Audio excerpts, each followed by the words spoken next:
the Illyrians, a collection of tribes who dominated the Western Balkans for over 1,000 years, creating kingdoms that challenged Rome, producing emperors who would rule the known world, and leaving behind mysteries that archaeologists still struggle to unravel in our modern age. The story of the Illyrians begins not with written records or grand monuments, but with whispers from the ancient world, fragments of pottery scattered across mountainous terrain, and the fearful accounts of Greek traders who ventured too close to their shores.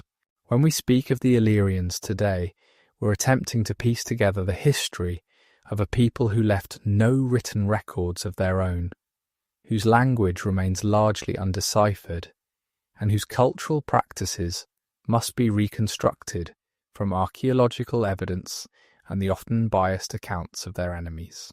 The geographical stage upon which the Illyrian drama unfolded was as dramatic as the people themselves. Picture, if you will, a landscape of towering limestone mountains, deep river valleys, hidden mountain passes, and a coastline dotted with countless islands and natural harbours.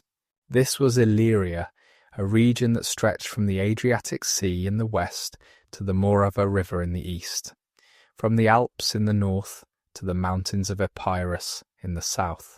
It was a land that encompassed what we know today as Albania, Montenegro, Bosnia and Herzegovina, Croatia, Serbia, Kosovo, and parts of Slovenia and North Macedonia. This challenging terrain shaped the Illyrian character in profound ways. The mountains provided natural fortresses, making conquest difficult and encouraging the development of fiercely independent tribal societies. The extensive coastline and numerous islands fostered a maritime culture that would eventually make the Illyrians both feared pirates and successful traders. The river valleys offered fertile land for agriculture, while the mountains held rich deposits of silver, gold, and iron that would make Illyrian metalwork famous throughout the ancient world. The first mentions of people who might have been Illyrians appear in Greek sources from the 6th century BC, though archaeological evidence suggests their presence in the region dates back much further. The Greeks, always eager to categorize the barbarian peoples on their periphery, used the term Illyrian as a catch-all designation for the various tribes inhabiting the Western Balkans. Yet this convenient label obscured a complex reality of diverse peoples, each with their own customs, dialects, and political structures. What united these tribes under the Illyrian name was not necessarily a shared ethnic identity, but rather a collection of cultural practices and a geographic proximity that made them appear similar to outside observers. They spoke related languages that belonged to the Indo-European family, though the exact nature of these languages remains one of the great mysteries of ancient linguistics.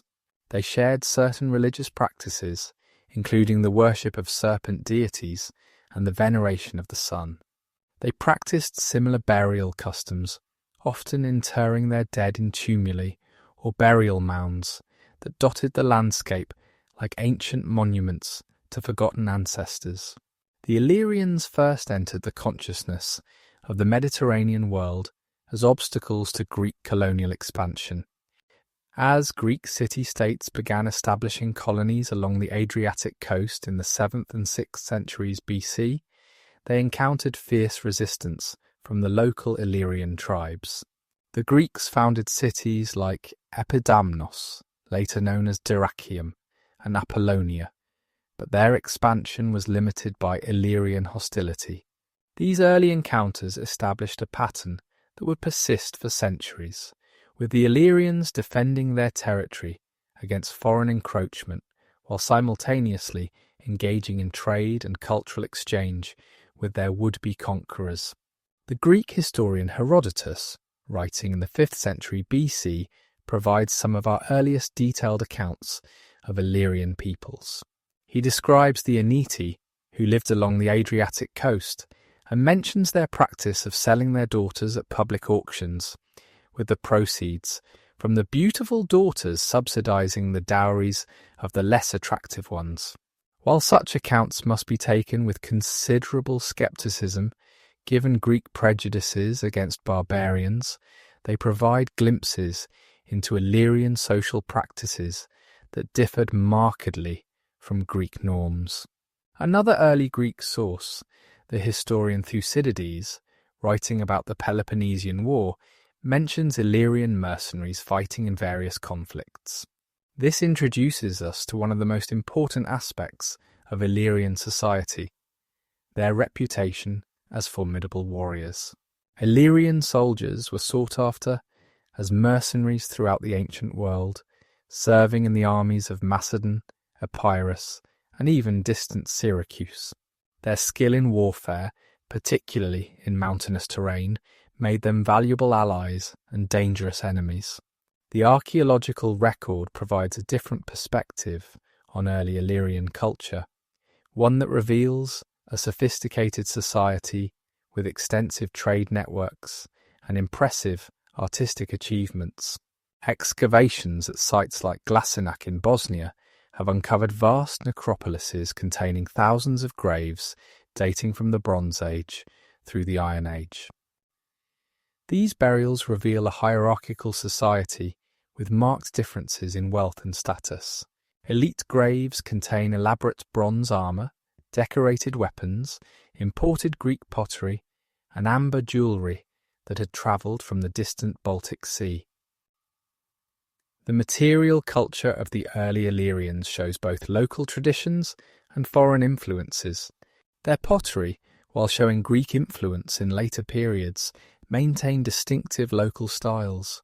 Their metalwork, particularly their bronze fibulae or decorative pins, displayed intricate designs that combined geometric patterns with stylized animal motifs. These artifacts speak to a people who were not isolated barbarians but rather active participants in the cultural exchanges of the ancient Mediterranean world. One of the most intriguing aspects of early Illyrian culture was their relationship with the sea. While some Illyrian tribes were landlocked mountain dwellers, those along the coast developed a sophisticated maritime culture. They built swift, lightweight vessels called lembi that were perfectly suited for both trade and piracy. These ships, with their shallow draft and ability to be quickly beached, could navigate the treacherous waters of the Adriatic and slip into hidden coves to avoid pursuit. The Illyrian approach to seafaring was fundamentally different from that of the Greeks or Phoenicians. Rather than establishing far-flung trading colonies, the Illyrians focused on controlling the waters near their shores, extracting tribute from passing merchants, and raiding vulnerable coastal settlements. This practice, which the Greeks and Romans condemned as piracy, was from the Illyrian perspective a legitimate form of maritime enterprise, no different from the tolls charged by those who controlled important land routes. The religious life of the early Illyrians provides another window into their culture. Archaeological evidence suggests they worshipped a pantheon of deities associated with natural forces. The sun god, often depicted as a horseman, appears frequently in Illyrian art. A serpent deity, possibly connected to the Greek healing god Asclepius, was venerated at sanctuaries throughout Illyrian territory. Water sources, particularly springs and rivers, were considered sacred, and votive offerings have been found at numerous aquatic sites. The Illyrians also practiced elaborate burial rituals that suggest beliefs in an afterlife. Warriors were often buried with their weapons, while women were interred with jewellery and household items. The construction of large tumuli over important graves required significant communal effort, indicating that funeral rites played an important role in maintaining social cohesion and hierarchy. Some of these burial mounds were truly monumental, reaching heights of over 10 metres and containing multiple burial chambers that were used over generations. The social structure of early Illyrian society appears to have been organised around kinship groups and tribal affiliations. Leadership was likely based on a combination of hereditary privilege and personal achievement, particularly in warfare. The existence of rich warrior graves suggests a military aristocracy, while the varying quality of grave goods indicates significant social stratification. Women, while subordinate to men in most respects, could apparently achieve positions of considerable influence, as evidenced by rich female burials and later historical accounts of powerful Illyrian queens. The economy of early Illyrian societies was based on a combination of agriculture, animal husbandry, and the exploitation of natural resources. The river valleys supported the cultivation of wheat, barley, and millet, while the mountain slopes were used for grazing sheep and cattle. The forests provided timber for construction and shipbuilding, while the mountains yielded valuable minerals.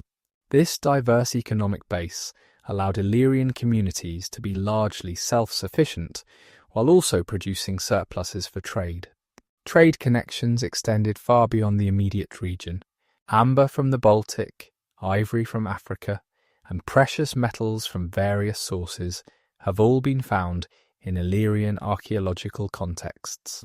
In return, the Illyrians exported metals, particularly silver, from the mines of Mount Pangaean, timber, pitch for waterproofing ships, and possibly slaves captured in raids or wars.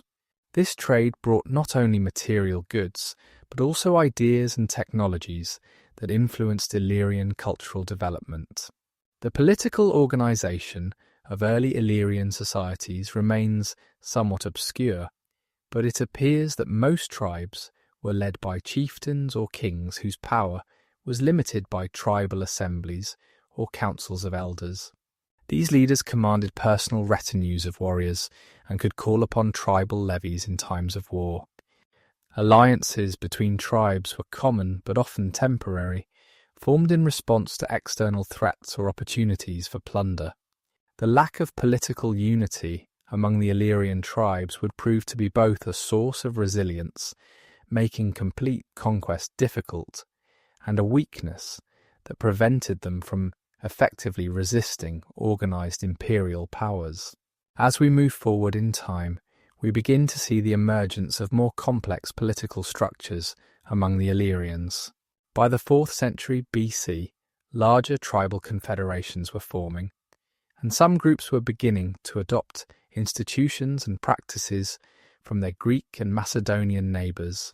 This process of political evolution would eventually lead to the creation of Illyrian kingdoms that could field substantial armies and navies, control extensive territories, and engage in diplomacy with the major powers of the Mediterranean world. The transformation of Illyrian society during this period was not merely a matter of political organisation. It involved changes in settlement patterns, with the growth of fortified towns that served as political and economic centres. It saw the adoption of coinage, first Greek and Macedonian issues, then locally minted coins that proclaimed the authority of Illyrian rulers. It witnessed the construction of monumental architecture, including massive defensive walls, royal palaces, and religious sanctuaries that rivaled those of neighbouring civilizations. The origins of the Illyrian peoples stretch back into the mists of prehistory, to a time when the Balkans were undergoing profound cultural and demographic changes. To understand the emergence of the Illyrians as a distinct cultural group, we must journey back to the Bronze Age, approximately 3,000 years before the Common Era, when the foundations of Illyrian civilization were being laid by peoples whose names are lost to history, but whose material remains speak of sophisticated societies adapting to a challenging but resource-rich environment. The archaeological evidence from the early Bronze Age in the Western Balkans reveals a complex pattern of cultural development that would eventually give rise to what we recognize as Illyrian civilization. Sites like Malik in Albania, Velika Gruda in Montenegro, and numerous locations throughout Bosnia and Herzegovina show continuous habitation from the Neolithic period through the Bronze Age, suggesting that the Illyrians were not invaders who displaced earlier populations, but rather the descendants of peoples who had inhabited the region for millennia. These early inhabitants of the Western Balkans lived in small settlements, typically located on elevated positions that provided both defensive advantages and control over surrounding agricultural land. Their houses were simple structures of wattle and daub, with stone foundations that have survived to provide archaeologists with glimpses of daily life 3,000 years ago. The settlements were often surrounded by palisades or simple stone walls, indicating that conflict was a regular feature of life, even in these early periods. The material culture of these Bronze Age communities shows both local traditions and increasing connections with the wider European and Mediterranean worlds.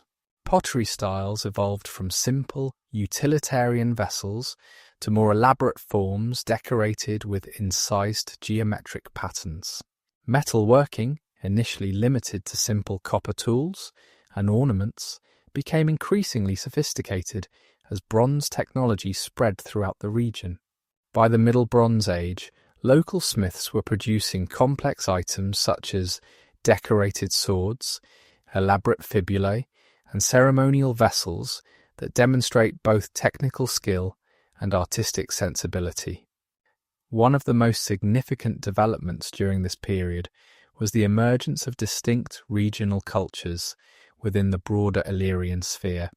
The Glasenac culture in Bosnia, named after a plateau where extensive archaeological remains have been found, developed characteristic pottery styles and burial practices that would persist for over 1,000 years. The Marti culture in northern Albania showed different material traditions, with distinctive bronze ornaments and weapons that suggest connections with cultures to the north and east.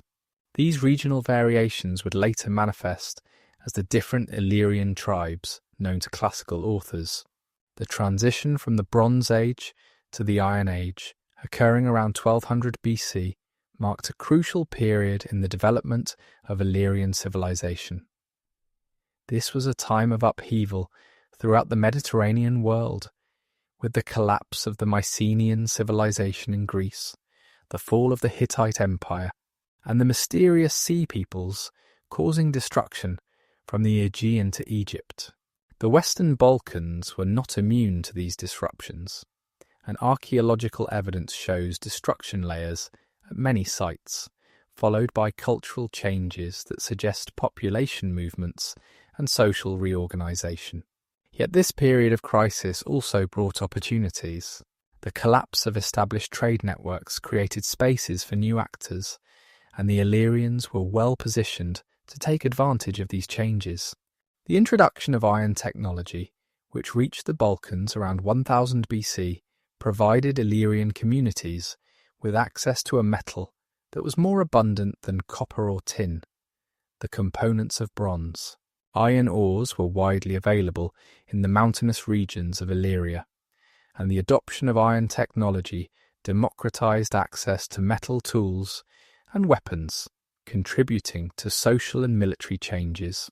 The early Iron Age, from approximately 1000 to 600 BC, saw the crystallization of what we can definitively identify as Illyrian culture. This period is characterized by the appearance of large fortified settlements, known as gradina in the local Slavic languages, hill forts that dominated the landscape and served as centres of political and economic power. These fortifications were not merely military installations, but were true proto-urban centres, with evidence of craft production, storage facilities, and elite residences. The hill fort at Kaptol in Croatia provides an excellent example of these early Iron Age centres. Excavations have revealed a complex settlement with multiple phases of construction, sophisticated defensive systems, including walls, towers and gates, and evidence of long-distance trade connections.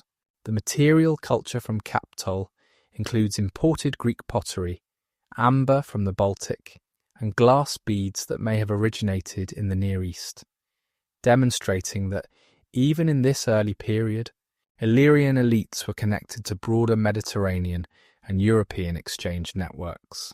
Burial practices during the early Iron Age provide crucial insights into Illyrian social structure and beliefs.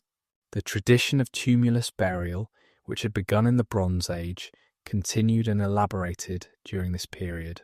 These burial mounds, some reaching impressive dimensions, were not simply graves but were monuments that proclaimed the power and prestige of elite families.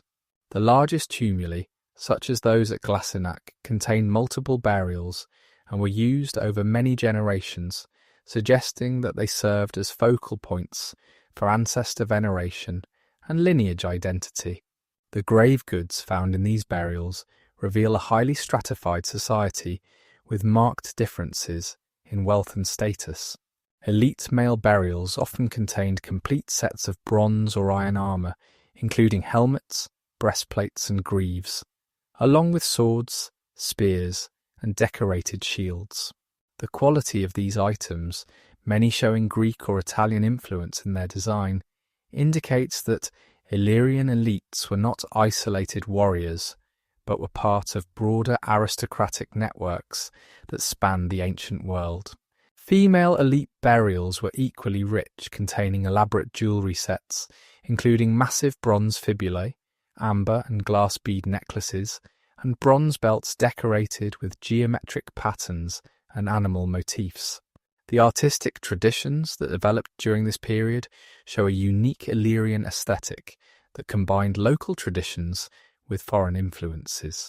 Bronze working reached high levels of sophistication, with Illyrian craftsmen producing items that were both functional and beautiful.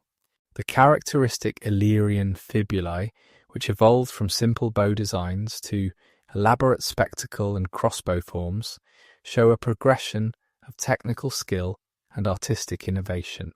These items were not merely functional dress fasteners, but were symbols of status and identity, with different types associated with specific regions and social groups. Pottery production also shows increasing sophistication during the early Iron Age. While everyday vessels remain simple and utilitarian, elite contexts have yielded elaborate painted pottery that shows Greek influence while maintaining distinctive local characteristics. The appearance of the potter's wheel, probably introduced through Greek contacts, allowed for the production of more standardized and refined vessels. Yet alongside these wheel-made pots, traditional hand-built vessels continue to be produced, suggesting that technological innovation did not simply replace older traditions, but existed alongside them. The religious life of early Iron Age Illyrians can be glimpsed through various archaeological discoveries. Votive deposits at springs and rivers suggest a continuation of water cults that had deep prehistoric roots. Bronze and iron weapons deliberately bent and deposited in water bodies indicate ritual practices aimed at appeasing or honouring deities. Small bronze figurines depicting warriors, animals, and abstract symbols have been found at several sites, possibly representing divine figures or votive offerings. One of the most intriguing religious sites from this period is the sanctuary at Lake Shkodra in Albania, where numerous bronze objects were deposited in the water over several centuries. The items include miniature boats, weapons, and figurines, suggesting that this was a place of pilgrimage where people came to make offerings to aquatic deities. The practice of depositing valuable objects in water bodies was common throughout prehistoric Europe, but the scale and duration of activity at Lake Shkodra suggests it held special significance for Illyrian peoples. The economy of early Iron Age Illyrian societies was becoming increasingly complex and diversified. Agriculture remained the foundation, with evidence for the cultivation of various cereals, legumes, and possibly grapes for wine production. Animal husbandry was equally important, with cattle, sheep, goats, and pigs providing meat, milk products, leather, and wool. The importance of livestock is reflected in the frequency of animal motifs in Illyrian art and the presence of cattle bones in ritual deposits. Mining and metallurgy were becoming increasingly important economic activities. The mountains of Illyria contained rich deposits of copper, iron, silver, and gold, and the exploitation of these resources provided both materials for local use and commodities for trade. The technical skill of Illyrian metalworkers is evidenced by the quality of weapons and ornaments found in archaeological contexts, many of which equal or exceed contemporary products from Greece or Italy. Trade networks during the early Iron Age connected Illyrian communities with distant regions. Amber from the Baltic reached Illyria through Central European trade routes, while Illyrian metals and other products moved in the opposite direction. Maritime trade along the Adriatic coast brought Greek pottery, wine, and oil in exchange for raw materials and possibly slaves. These exchange networks were not merely economic, but also facilitated the flow of ideas, technologies, and artistic styles that influenced Illyrian cultural development. The political organisation of early Iron Age Illyrian societies appears to have been based on tribal structures led by warrior elites. The construction of hill forts required organised labour and suggests the existence of leaders who could command such resources. The rich warrior burials indicate a military aristocracy whose power was based on prowess in war and control of economic resources. Yet the absence of true urban centres or evidence for centralised states suggests that political power remained relatively dispersed, with multiple centres of authority competing and cooperating as circumstances demanded. Warfare was clearly a central aspect of Illyrian society during this period. The prevalence of weapons in male burials, the construction of elaborate fortifications, and historical accounts from later periods all point to a warrior culture where military prowess was highly valued.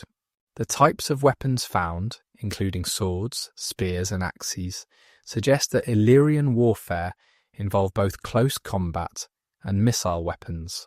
The appearance of bronze and iron helmets, some decorated with elaborate crests, indicates that warfare had ceremonial and display aspects beyond mere practical combat. The role of women in early Iron Age Illyrian society, while subordinate to that of men in military and political spheres, appears to have been more prominent than in contemporary Greek societies. Rich female burials suggest that some women held considerable wealth and status. The elaborate jewellery sets found in these graves were not merely decorative, but were probably markers of social position and family connections. Later, historical accounts of powerful Illyrian queens may reflect traditions of female authority that had deep roots in Illyrian society. Language remains one of the great mysteries of Illyrian civilization.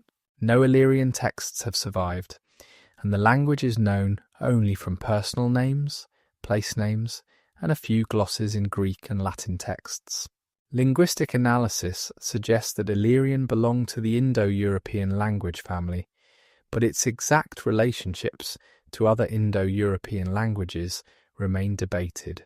Some scholars see connections with Albanian, suggesting that modern Albanian might be descended from an Illyrian language, while others argue for connections with extinct languages like Thracian or Venetic.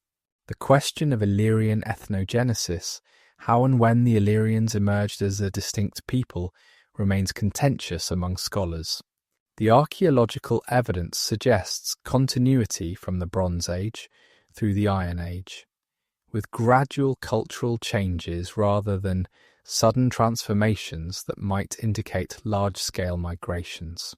Yet the appearance of new burial practices, pottery styles, and settlement patterns during the early Iron Age suggests that this was a period of significant social and cultural change that saw the emergence of distinctively Illyrian traditions. The Illyrian world was never a unified political entity, but rather a mosaic of tribes, each with its own territory, customs, and political structures. These tribes, numbering in the dozens according to ancient sources, occupied lands from the Adriatic coast to the interior mountains, from the eastern Alps to the borders of Macedonia and Epirus. Understanding the complexity of Illyrian tribal organization and the territories they controlled is essential for comprehending the political and military history of the ancient Balkans. The Ardye, perhaps the most famous of all Illyrian tribes, occupied the coastal region of what is now Montenegro and northern Albania. Their territory centered on the Bay of Kotor and extended inland to include the fertile valleys around Lake Skadar. The Ardyi rose to prominence in the 3rd century BC under a series of aggressive rulers who transformed them from a tribal confederation into a maritime power that challenged Roman expansion in the Adriatic. Their capital was initially at Rizon, modern Rison in Montenegro, before moving to Skodra, modern Shkodër in Albania. The geographical position of the Ardye gave them significant advantages. They controlled key points along the Adriatic coast, including numerous natural harbours that served as bases for their naval operations. The mountainous interior of their territory provided refuge from invaders and resources including timber for shipbuilding and minerals for trade. The Ardii developed a mixed economy based on agriculture in the valleys, pastoralism in the mountains, and maritime activities that ranged from fishing and trade to piracy and naval warfare. To the north of the Ardye lived the Delmatai, who gave their name to the region of Dalmatia. The Delmatai occupied the coastal strip and immediate hinterland of what is now central Croatia, with their principal settlement at Delminium, located somewhere in the vicinity of modern Tomislavgrad in Bosnia and Herzegovina. The Delmatai were known for their fierce independence and their resistance to Roman conquest, which required multiple campaigns over several decades to finally subdue them. The territory of the Delmatai was characterized by the dramatic karst landscape of the Dinaric Alps, with its characteristic features of sinkholes, underground rivers, and barren limestone plateaus. This challenging terrain shaped Delmatai society, encouraging the development of small fortified settlements and a pastoral economy based on transhumant sheep herding. The Delmatai were renowned for their skill as light infantry, using the broken terrain of their homeland to advantage in guerrilla warfare against invaders. The Liburni occupied the northern Adriatic coast, roughly corresponding to the Kvarner Gulf region of modern Croatia. Unlike many Illyrian tribes, the Liburni developed a sophisticated maritime culture that made them important players in Adriatic trade. They were known for their shipbuilding skills, and the light, fast vessels they constructed, known as Liburni, were later adopted by the Roman navy. The Liburni maintained generally peaceful relations with Rome, which allowed them to preserve their autonomy longer than many other Illyrian peoples. The principal settlements of the Liburni included Iada, modern Zadar, and Enona, modern Nin, both of which developed into important urban centres. The Liburni territory included numerous islands in the Kvarner Gulf, which provided safe harbours and bases for maritime activities. Archaeological evidence from Liburnian sites shows a culture that was heavily influenced by Greek and Italian contacts, while maintaining distinctive local traditions in pottery, metalwork, and burial practices. Moving inland, we encounter the Iapedes, who occupied the mountainous region between the Adriatic coast and the Pannonian plain, in what is now the border region between Croatia and Bosnia. The Iapedes controlled important passes through the Dinaric Alps, giving them strategic importance as intermediaries between the coastal and continental regions. They were known as fierce warriors, who long resisted Roman expansion, requiring multiple campaigns by Augustus to finally subdue them. The Iapydian territory was divided into several subgroups, each controlling different valleys and passes. Their settlements were typically fortified hilltops that commanded surrounding territories and trade routes. The Iapydes developed a distinctive material culture that showed influences from both the Illyrian coastal regions and the Celtic peoples of the continental interior. Their metalwork, particularly their weapons and horse equipment, shows a unique blend of Illyrian and Celtic artistic traditions. The Autariatae were one of the most powerful Illyrian tribes during the classical period, occupying a large territory in the interior Balkans that included parts of modern Bosnia, Serbia, and Montenegro. At their height in the 4th century BC, the Autariatae were considered one of the strongest peoples in the region, capable of fielding large armies and threatening even the kingdom of Macedon. Their decline began in the late 4th century BC due to Celtic invasions and internal conflicts. The territory of the Autariatae was centred on the valleys of the Tara and Lim rivers, with extensions into the surrounding mountains. This region was rich in natural resources, including forests, minerals, and fertile agricultural land. The Autariatae controlled important trade routes, connecting the Adriatic coast with the interior Balkans and the Danube Valley. Their society appears to have been more centralised than many Illyrian tribes, with powerful kings who could mobilise substantial military forces. The Dardani occupied the southern interior of the Illyrian world, in what is now Kosovo, southern Serbia, and northwestern North Macedonia. The Dardani were one of the most persistent enemies of Macedon, engaging in frequent wars with Macedonian kings from Philip II to Perseus. Their territory was strategically located, controlling routes between the Aegean and the Danube, which made them important players in regional politics. The Dardanian kingdom, which emerged in the 3rd century BC, was one of the most organised Illyrian polities. Their capital at Damastion, whose exact location remains debated, was described by ancient sources as a prosperous city with important silver mines. The Dardani maintained diplomatic relations with Rome and other powers, and their kings issued coins that proclaimed their authority. The Dardanian army was known for its effectiveness, particularly its cavalry, which was sought after as mercenaries throughout the region. The Taulanti occupied the region around modern Tirana and Durrës in central Albania. They were one of the earliest Illyrian tribes to develop state-like institutions, with kings ruling from at least the 7th century BC. The Taulanti reached their greatest power under King Glaucias in the late 4th century BC, when they challenged Macedonian expansion and provided refuge to the young Pyrrhus of Epirus. The territory of the Taulanti included some of the most fertile land in Illyria, the coastal plains around Epidamnos, Dyrrachium, modern Durrës. This agricultural wealth, combined with control of important harbours, made the Taulanti one of the wealthiest Illyrian tribes. They were among the first Illyrian peoples to adopt Greek cultural practices, including coinage and urban planning, while maintaining their distinct Illyrian identity. The Enchili occupied the region around Lake Ohrid and Lake Prespa, on the borders between modern Albania, North Macedonia, and Greece. According to Greek mythology, the Enchili were descended from Cadmus, the legendary founder of Thebes, who was transformed into a serpent.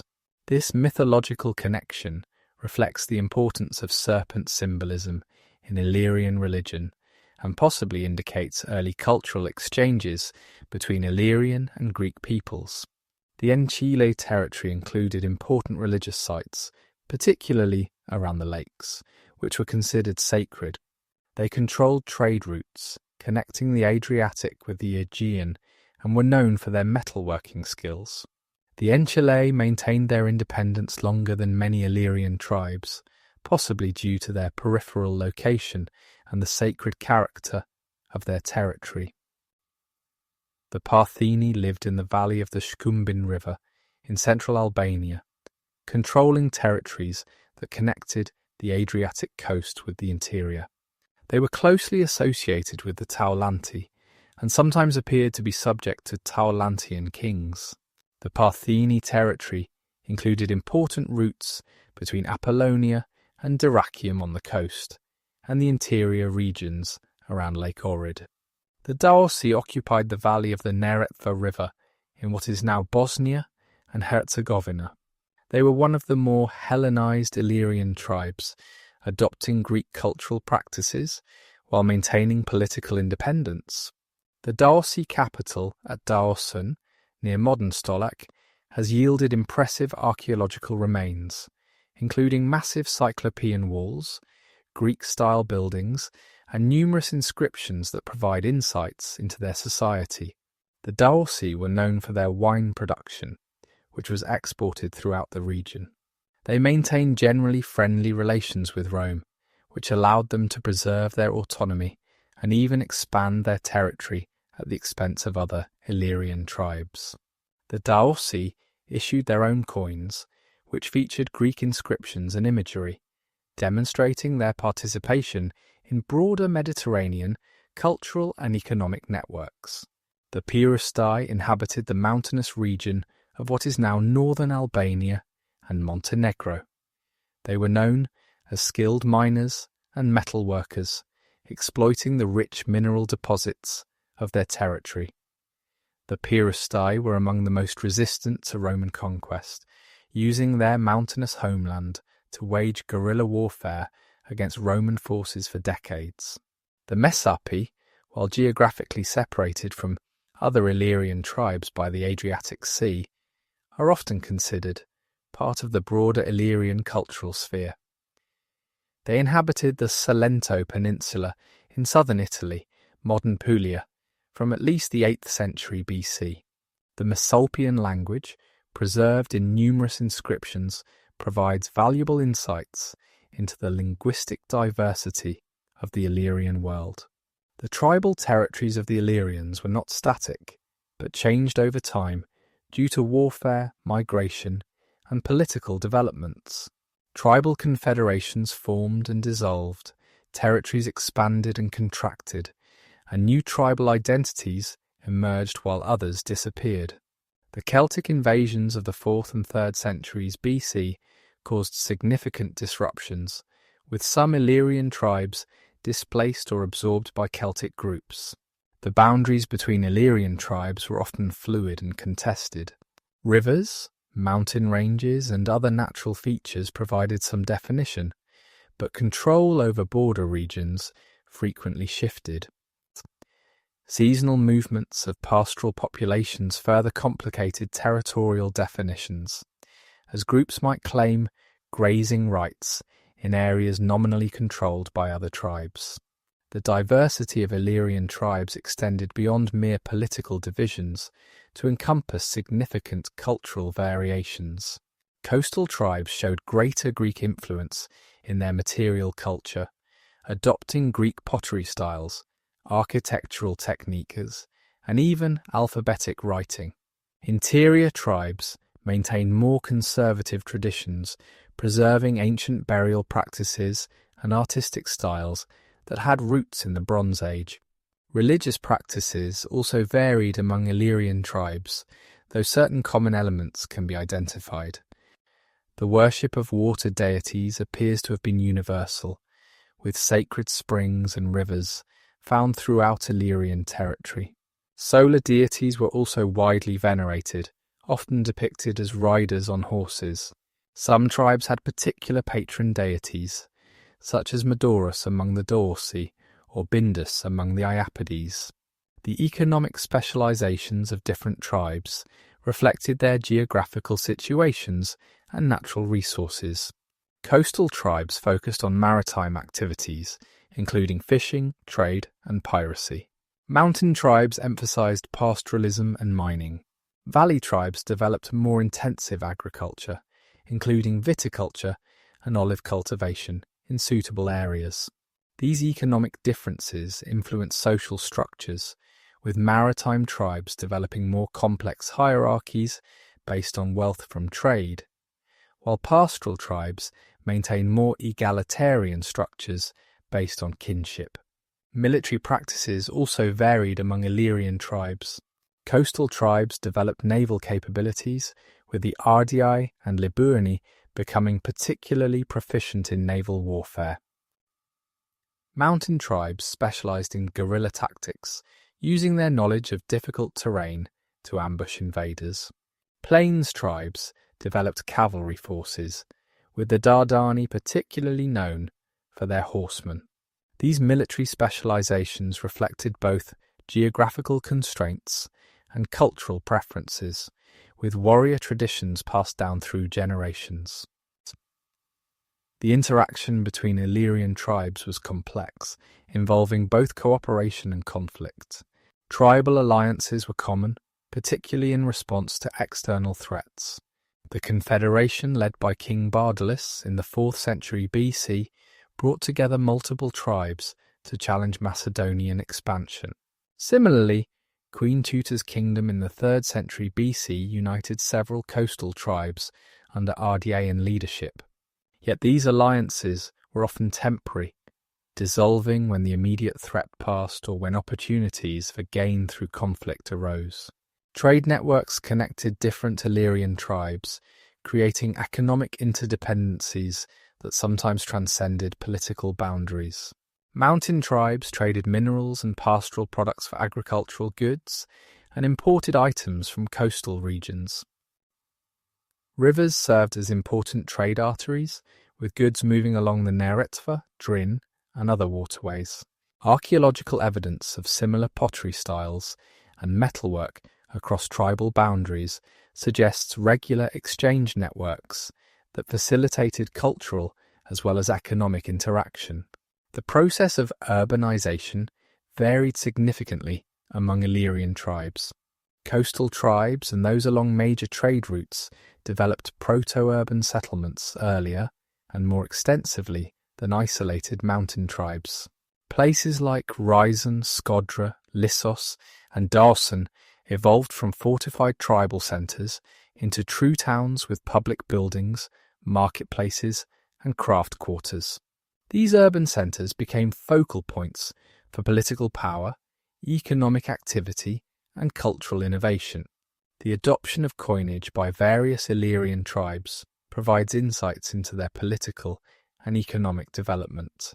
The Dorsi, Dardani, and several Illyrian kings issued coins that proclaimed their authority and facilitated trade. These coins often featured Greek inscriptions and imagery, demonstrating the influence of Greek monetary practices while asserting local identity through distinctive symbols and designs. The distribution of these coins helps archaeologists trace trade networks and political relationships. Language diversity among Illyrian tribes remains poorly understood due to the lack of extensive written records. While all Illyrian languages apparently belong to the Indo-European family, there were likely significant dialectical variations between tribes. The Messapian inscriptions from Italy show a language that, while related to other Illyrian dialects, had developed distinctive features.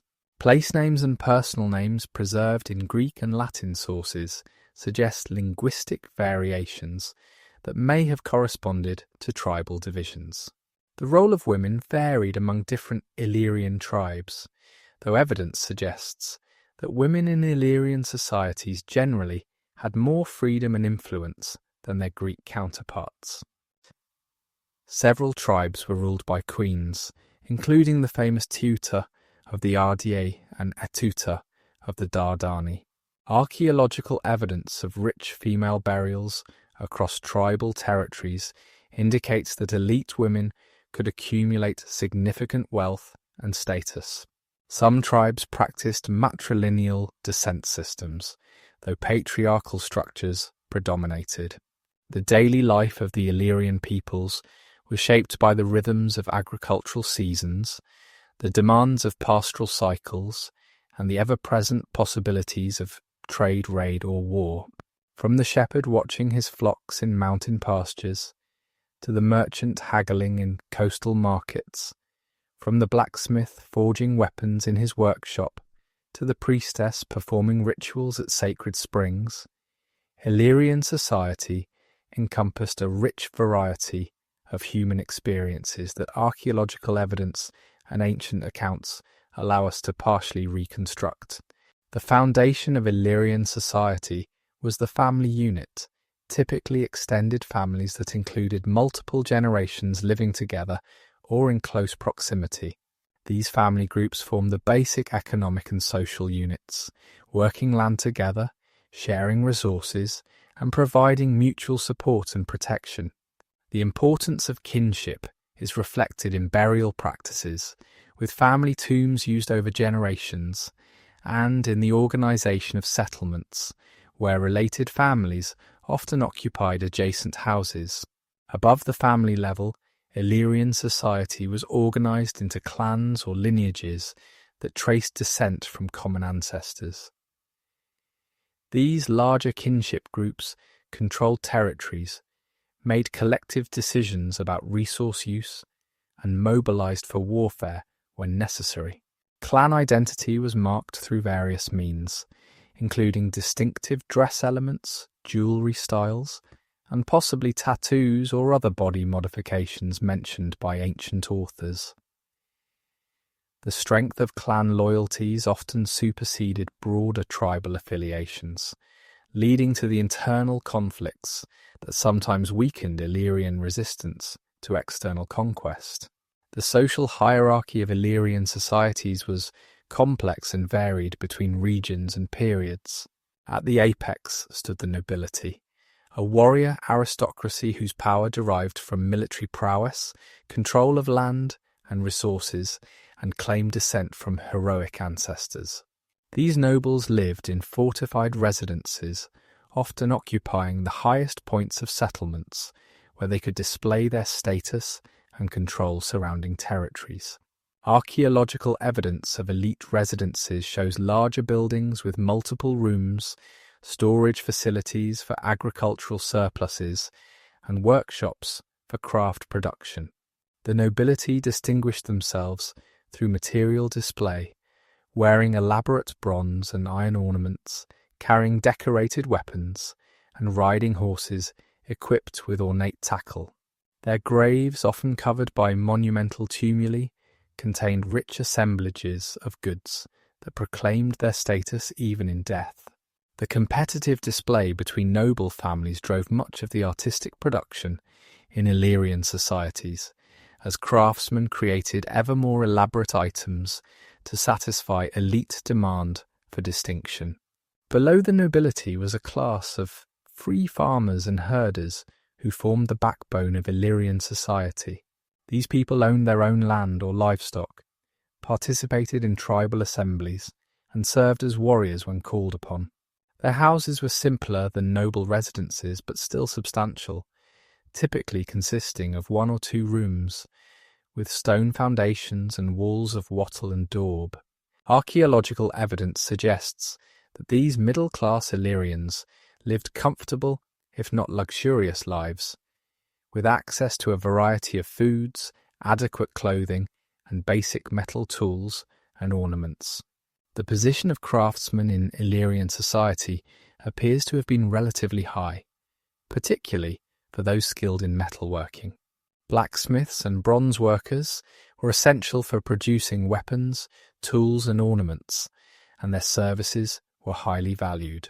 Evidence from workshop sites shows that craftsmen often worked in specific quarters of settlements, suggesting some degree of occupational specialization and possibly guild-like organizations.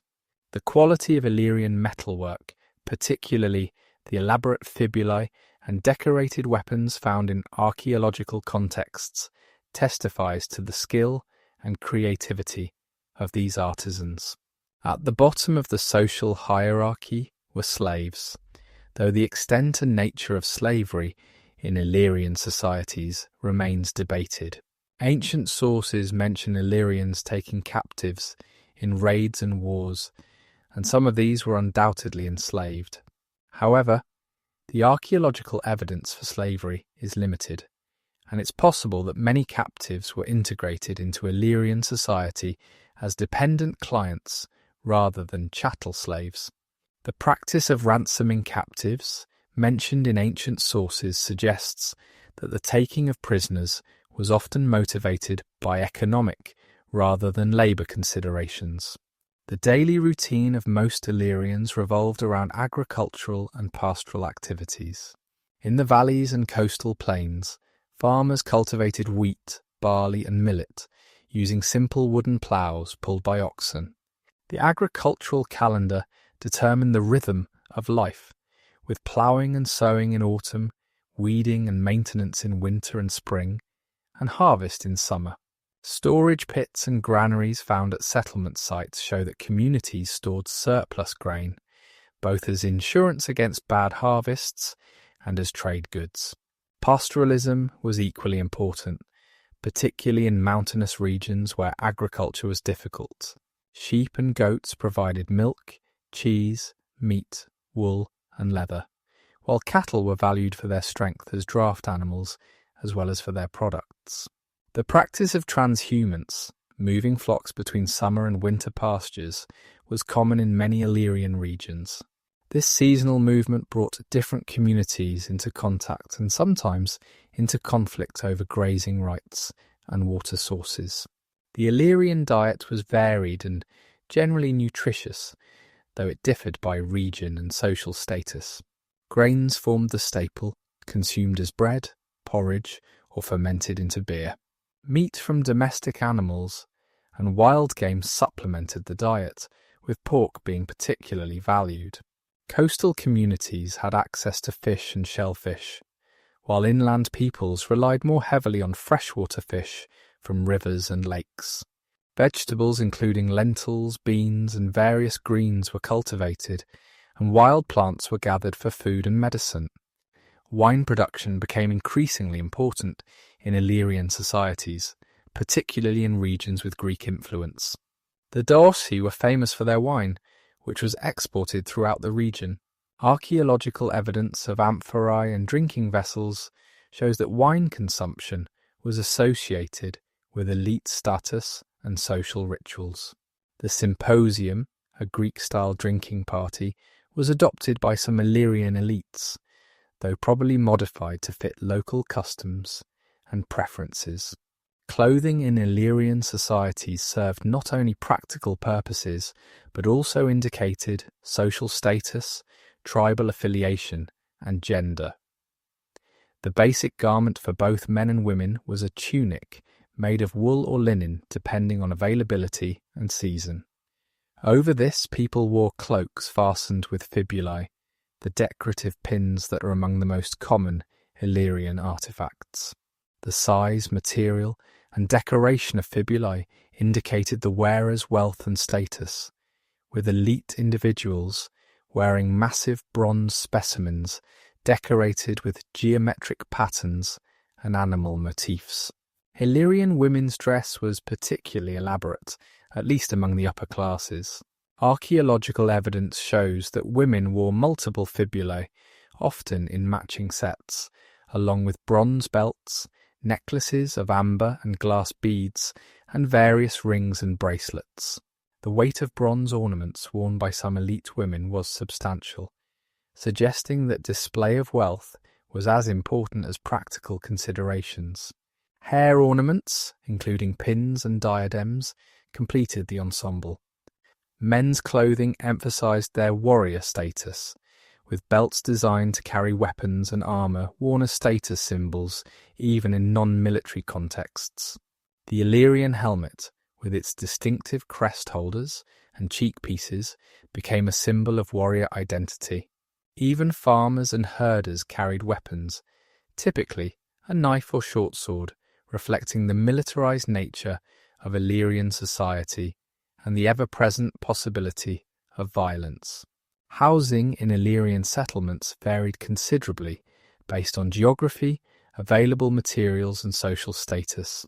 In mountainous regions, houses were typically built of stone, taking advantage of readily available materials and providing protection against harsh weather.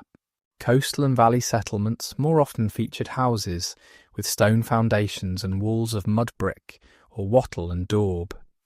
Roofs were generally thatched with straw or reeds, though ceramic tiles appeared in later periods in areas with Greek or Roman influence. The internal organisation of Illyrian houses reflected social structures and daily activities. Most houses had a central hearth that provided warmth, light, and a cooking area. Smoke escaped through the roof, which helped preserve wooden beams from insect damage. Storage areas, often partially underground, kept food supplies cool and dry. Loom weights found in many houses indicate that textile production was a common domestic activity, probably primarily women's work.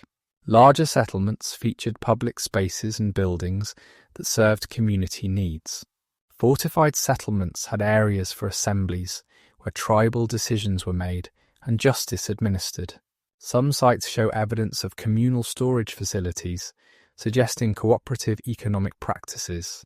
Religious structures, though often simple, provided focal points for community rituals and celebrations. The religious life of Illyrian peoples permeated daily existence, with rituals marking important life transitions and seasonal cycles. Birth was surrounded by protective rituals, with amulets placed on infants to ward off evil spirits. Coming-of-age ceremonies marked the transition to adulthood, probably involving tests of skill and courage for young men and ritual preparations for marriage for young women. Marriage customs varied among Illyrian tribes, but generally involved negotiations between families and the payment of bride prices or dowries. Ancient sources mention that some tribes practiced polygamy, at least among the elite, though monogamy was probably more common. Wedding celebrations involved feasting, music and dancing, strengthening social bonds between families and communities. Death and burial were occasions for elaborate rituals that reflected beliefs about the afterlife and the continuing relationship between the living and the dead. The preparation of the body, the funeral procession, and the burial itself followed traditional patterns that varied by region and social status. The construction of tumuli over important graves required community labour, making funerals occasions for displaying and reinforcing social hierarchies. The goods placed in graves provide insights into Illyrian beliefs about the afterlife. Warriors were buried with their weapons, suggesting a belief that they would need them in the next world. Women were often buried with jewellery and domestic items. Food and drink vessels placed in graves indicate beliefs that the dead required sustenance on their journey to the afterlife. The orientation of bodies, typically facing east, may reflect solar religious beliefs. Education in Illyrian societies was primarily informal, with children learning skills and traditions from their parents and extended family. Boys learned farming, herding, and fighting from their fathers and uncles, while girls learned domestic skills from their mothers and aunts. Specialised skills like metalworking or pottery making were probably passed down through apprenticeship systems within families or workshops. The absence of writing in most Illyrian societies meant that cultural knowledge was transmitted orally through stories, songs and proverbs. Professional bards or storytellers may have existed, preserving historical traditions and genealogies that legitimised elite power. The adoption of Greek and later Latin writing by some Illyrian elites in later periods provided new means of recording and transmitting information, though literacy remained limited to a small minority. Entertainment and leisure activities provided relief from the hard work of daily life. Music was important in Illyrian culture, with various instruments including flutes, drums, and stringed instruments depicted in art or found in archaeological contexts. Dancing accompanied religious festivals, weddings, and other celebrations. Athletic competitions, possibly similar to Greek games, may have been held at religious festivals, providing opportunities for young men to display their strength and skill. Hunting served both practical and recreational purposes, providing meat for the table while allowing elite men to demonstrate their courage and skill. The hunting of dangerous animals like bears and wild boars was particularly prestigious. Fishing, both in rivers and along the coast, provided food and recreation. Board games, evidenced by gaming pieces found at some sites, offered indoor entertainment. The practice of medicine in Illyrian societies combined practical knowledge of herbs and treatments with religious and magical beliefs. Healers, who may have been primarily women, treated injuries and illnesses using plant-based remedies, many of which had genuine therapeutic effects. Sacred springs were believed to have healing properties, and people travelled to these sites seeking cures. Votive offerings found at such sites, often models of body parts, indicate what ailments people sought to heal. Trade and markets brought different communities together and exposed Illyrians to foreign goods and ideas. Market days in larger settlements were social as well as economic occasions, providing opportunities for people from scattered farms and villages to meet, exchange news, and maintain social connections. The presence of foreign merchants, particularly Greeks from coastal colonies, introduced new products and practices that gradually influenced Illyrian culture. The legal system in Illyrian societies was based on customary law transmitted orally through generations. Disputes were resolved through assemblies of free men, with elders and nobles playing leading roles in deliberations. Compensation rather than punishment was probably the preferred resolution for most offences, with payments in livestock or precious metals settling disputes over property, injury, or even murder. Blood feuds between families could result from unresolved disputes, sometimes lasting generations and weakening communities. Hospitality was a crucial social value in Illyrian societies, as it was throughout the ancient world. Travellers could expect food and shelter from even strangers, creating networks of reciprocal obligations that facilitated trade and communication. The violation of hospitality was considered a serious offence that could justify warfare. Guest friendship relationships between elite families in different tribes, or even different peoples, created diplomatic channels and military alliances. The transformation of Illyrian tribal societies into organised kingdoms represents one of the most significant political developments in the ancient Balkans. This process, which began in the 5th century BC and culminated in the 3rd century BC with powerful maritime kingdoms that challenged Rome itself, saw the emergence of sophisticated state structures, royal dynasties, and military organisations that could compete with the major powers of the Mediterranean world. The earliest evidence for kingship among the Illyrians comes from the southern tribes, particularly those in closest contact with the Greek world. King Cyrus of the Taulanti, who ruled in the early 5th century BC, is among the first Illyrian rulers known to history. His kingdom, centred in the region around modern Tirana, controlled important trade routes and agricultural lands.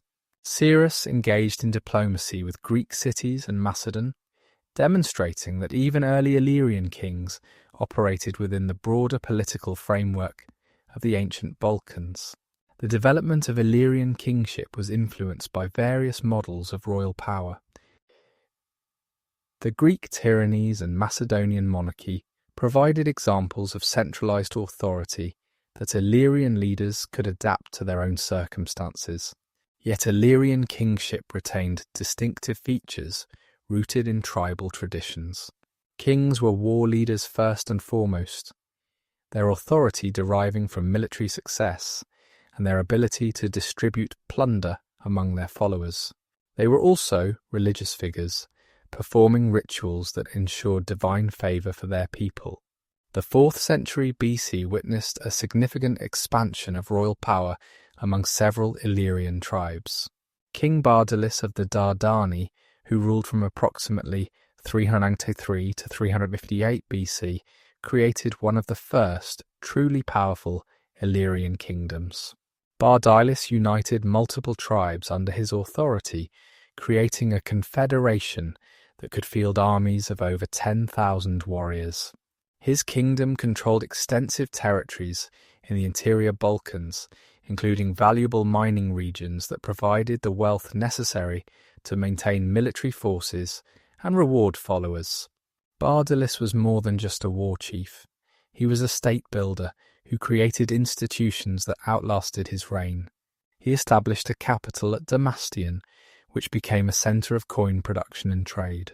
The coins minted under his authority, bearing inscriptions in Greek, proclaimed his royal status and facilitated commerce throughout his realm. Bardalis also engaged in sophisticated diplomacy, forming alliances with Epirus and other powers against the growing threat of Macedon. The military innovations introduced by Bardalis transformed Illyrian warfare, while maintaining traditional light infantry that excelled in mountainous terrain. He also developed heavy infantry units, equipped in the Greek fashion with bronze armour, large shields, and long spears. This combination of light and heavy forces made the Dardanian army formidable in various types of terrain and tactical situations. Bardalis's military success allowed him to extract tribute from neighbouring peoples and even defeat Macedonian armies, killing King Perdiccas III in battle. The rise of Macedon under Philip II brought new challenges and opportunities for Illyrian kingdoms. Philip's defeat of Bardalis in 358 BC demonstrated the superiority of the Macedonian phalanx and combined arms tactics. Yet this setback did not end Illyrian royal ambitions. Instead, it encouraged adaptation and innovation. Illyrian kings began hiring Greek military advisors, adopting Macedonian military techniques, and seeking alliances that could balance Macedonian power. King Glaucius of the Taulanti, who ruled from approximately 335 to 295 BC, exemplified this new generation of Illyrian rulers. Glaucius had spent time in exile at the court of Pyrrhus of Epirus, where he was exposed to Hellenistic court culture and military innovations. When he returned to power, he brought these influences with him, creating a kingdom that blended Illyrian traditions with Hellenistic practices. Glaucius's reign saw the development of urban centres that served as royal capitals and administrative centres. Excavations at sites from this period show planned streets, public buildings, and fortifications that reflect Greek architectural influence. These cities were not merely royal residences, but were centres of craft production, trade, and administration. The concentration of resources in urban centres allowed kings to maintain standing military forces and administrative apparatus that extended royal authority throughout their territories. The most dramatic rise of Illyrian royal power occurred among the Ardii in the 3rd century BC. The Ardean kingdom, under a succession of aggressive rulers, transformed from a tribal confederation into the dominant naval power of the Adriatic. This transformation began under King Agron, who ruled from approximately 250 to 231 BC. Agron united the coastal tribes under Ardean leadership, creating a kingdom that controlled the eastern Adriatic from the Neretva River to the Bay of Kotor. Agron's military success was based on naval innovation. The Ardii developed a new type of warship, the lembus, which was perfectly suited to the conditions of the Adriatic. These vessels were light and fast, capable of being rowed at high speed, yet large enough to carry significant numbers of warriors. They could be beached quickly, allowing for rapid raids on coastal settlements, and their shallow draft enabled them to navigate rivers and coastal waters that larger vessels could not enter. The Ardeaean navy under Agron consisted of hundreds of these vessels, crewed by experienced warriors who were equally comfortable fighting on land or sea. This naval force allowed Agron to project power throughout the Adriatic, extracting tribute from merchant vessels, raiding coastal cities, and intervening in conflicts between Greek states. His victory over the Aetolians in 231 BC, where his fleet transported an army that defeated one of the most powerful Greek confederations, demonstrated that the Illyrian kingdom had become a major regional power. Agron's sudden death in 231 BC, reportedly from excessive celebration after his victory over the Aetolians, brought his wife Tuta to power as regent for his young son Pinnes. Queen Tuta's reign, though brief, marked the apex of Illyrian royal power and brought the kingdom into direct conflict with Rome. Tuta was not content merely to maintain the kingdom Agron had built. She sought to expand it further, encouraging her subjects to increase their piratical activities and authorizing attacks on Italian merchants. Tuta's court at Rhizon became a center of power that attracted ambassadors, merchants, and military advisors from throughout the Mediterranean. She maintained a sophisticated administrative system that could coordinate naval operations across hundreds of miles of coastline. Tax collection, military recruitment, and justice administration all required bureaucratic structures that went far beyond traditional tribal organization. The discovery of seal impressions and administrative documents from this period shows that the Illyrian kingdom had developed writing-based administration, probably employing Greek scribes. The military organization under Tuta was complex and sophisticated. The Royal Navy was organized into squadrons, each commanded by officers appointed by the Queen. These naval forces were supplemented by armies that could be rapidly transported by sea to strike at enemies or suppress rebellions. The kingdom maintained arsenals at strategic ports, stockpiling weapons and naval supplies. Fortifications were strengthened at key points, creating a network of strongholds that could support naval operations and provide refuge if needed. The economic foundations of the Ardeaean kingdom were diverse. While piracy provided significant income, it was not the only source of royal wealth. The kingdom controlled valuable resources, including timber for shipbuilding, minerals from inland regions, and agricultural surpluses from fertile valleys. Trade, both legitimate and illicit, brought Greek pottery, Italian metalwork, and other luxury goods that have been found in archaeological contexts. The royal monopoly on certain trades, particularly the export of timber and pitch needed for shipbuilding, provided steady income. The diplomatic activities of Illyrian kings reveal sophisticated understanding of international politics. Treaties were negotiated with various Greek states, sometimes guaranteeing safe passage for merchants in exchange for payments. Alliances were formed with powers that shared interests in limiting Macedonian or Roman expansion. Marriage alliances connected Illyrian royal families with dynasties in Epirus, Macedon, and other regions. These diplomatic relationships were maintained through embassies, gift exchange, and sometimes the exchange of hostages. The northern Illyrian kingdoms developed along different lines from the Ardeaean maritime state.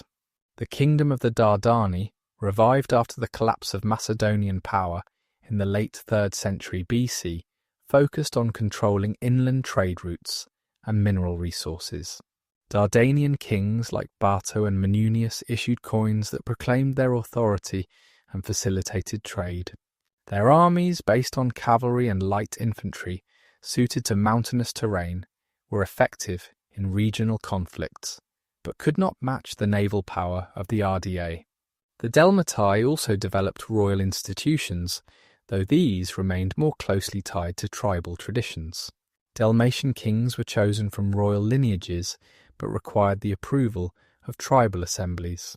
Their authority was limited by traditional laws and customs that kings could not easily override.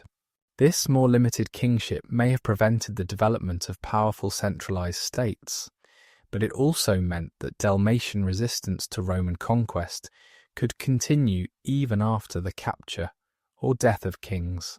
The religious role of Illyrian kings was crucial to their authority. Kings performed rituals that ensured divine favour for their peoples, including sacrifices before military campaigns and ceremonies marking agricultural seasons. Some kings claimed divine descent or special relationships with patron deities. The discovery of royal burials with elaborate grave goods, including items with religious symbolism, suggests that kings were believed to maintain their sacred roles even after death. The architectural projects undertaken by Illyrian kings demonstrated their power and ambition. Royal palaces, though modest compared to Hellenistic standards, were impressive by local standards. These complexes included reception halls, where kings held court, treasuries where royal wealth was stored, and shrines where royal cults were maintained. Fortifications were strengthened and expanded, with some sites showing multiple building phases that correspond to different reigns. The cultural patronage of Illyrian kings contributed to artistic and technological development. Royal workshops produced luxury items that combined local traditions with foreign influences. Greek artists and craftsmen were employed at royal courts, introducing new techniques and styles. The fusion of Illyrian and Hellenistic traditions created distinctive art forms that are recognizable in archaeological materials. Royal patronage also extended to military technology, with kings importing or developing new weapons and tactical innovations. The succession practices in Illyrian kingdoms varied, but generally followed hereditary principles modified by practical considerations. Sons typically succeeded fathers, but brothers, wives, and even daughters could inherit royal power. The succession of Queen Tutor demonstrates that female rule, while unusual, was accepted in certain circumstances. Competition between potential heirs could lead to civil conflicts that weakened kingdoms, as happened repeatedly in the Ardean kingdom after Tutor's defeat. The transformation of Illyrian societies from tribal confederations to kingdoms had profound social consequences. Traditional tribal assemblies lost power as royal authority expanded. A new class of royal officials emerged, drawn from noble families, but owing their positions to royal favour rather than hereditary right. Professional soldiers, maintained by royal resources, replaced tribal levies as the core of military forces. These changes created tensions between traditional elites and new royal servants that sometimes erupted into rebellion. The military history of the Illyrians is marked by centuries of conflict with their neighbours, from early skirmishes with Greek colonists to the epic struggles against Roman expansion that would ultimately determine the fate of Illyrian independence. These wars were not merely military contests, but were crucial in shaping Illyrian political development, encouraging the formation of larger confederations and kingdoms capable of fielding substantial armies and navies. The earliest recorded conflicts between Illyrians and Greek states date to the period of Greek colonization along the Adriatic coast. When Greek settlers from Corinth and Corcyra established Epidamnos around 627 BC, they encountered fierce resistance from local Illyrian tribes. The Taulanti, who controlled the hinterland, viewed the Greek settlement as an intrusion into their territory and regularly attacked the city's agricultural lands. These early conflicts established a pattern of Greek-Illyrian relations characterized by raids, temporary truces, and occasional cooperation against common enemies.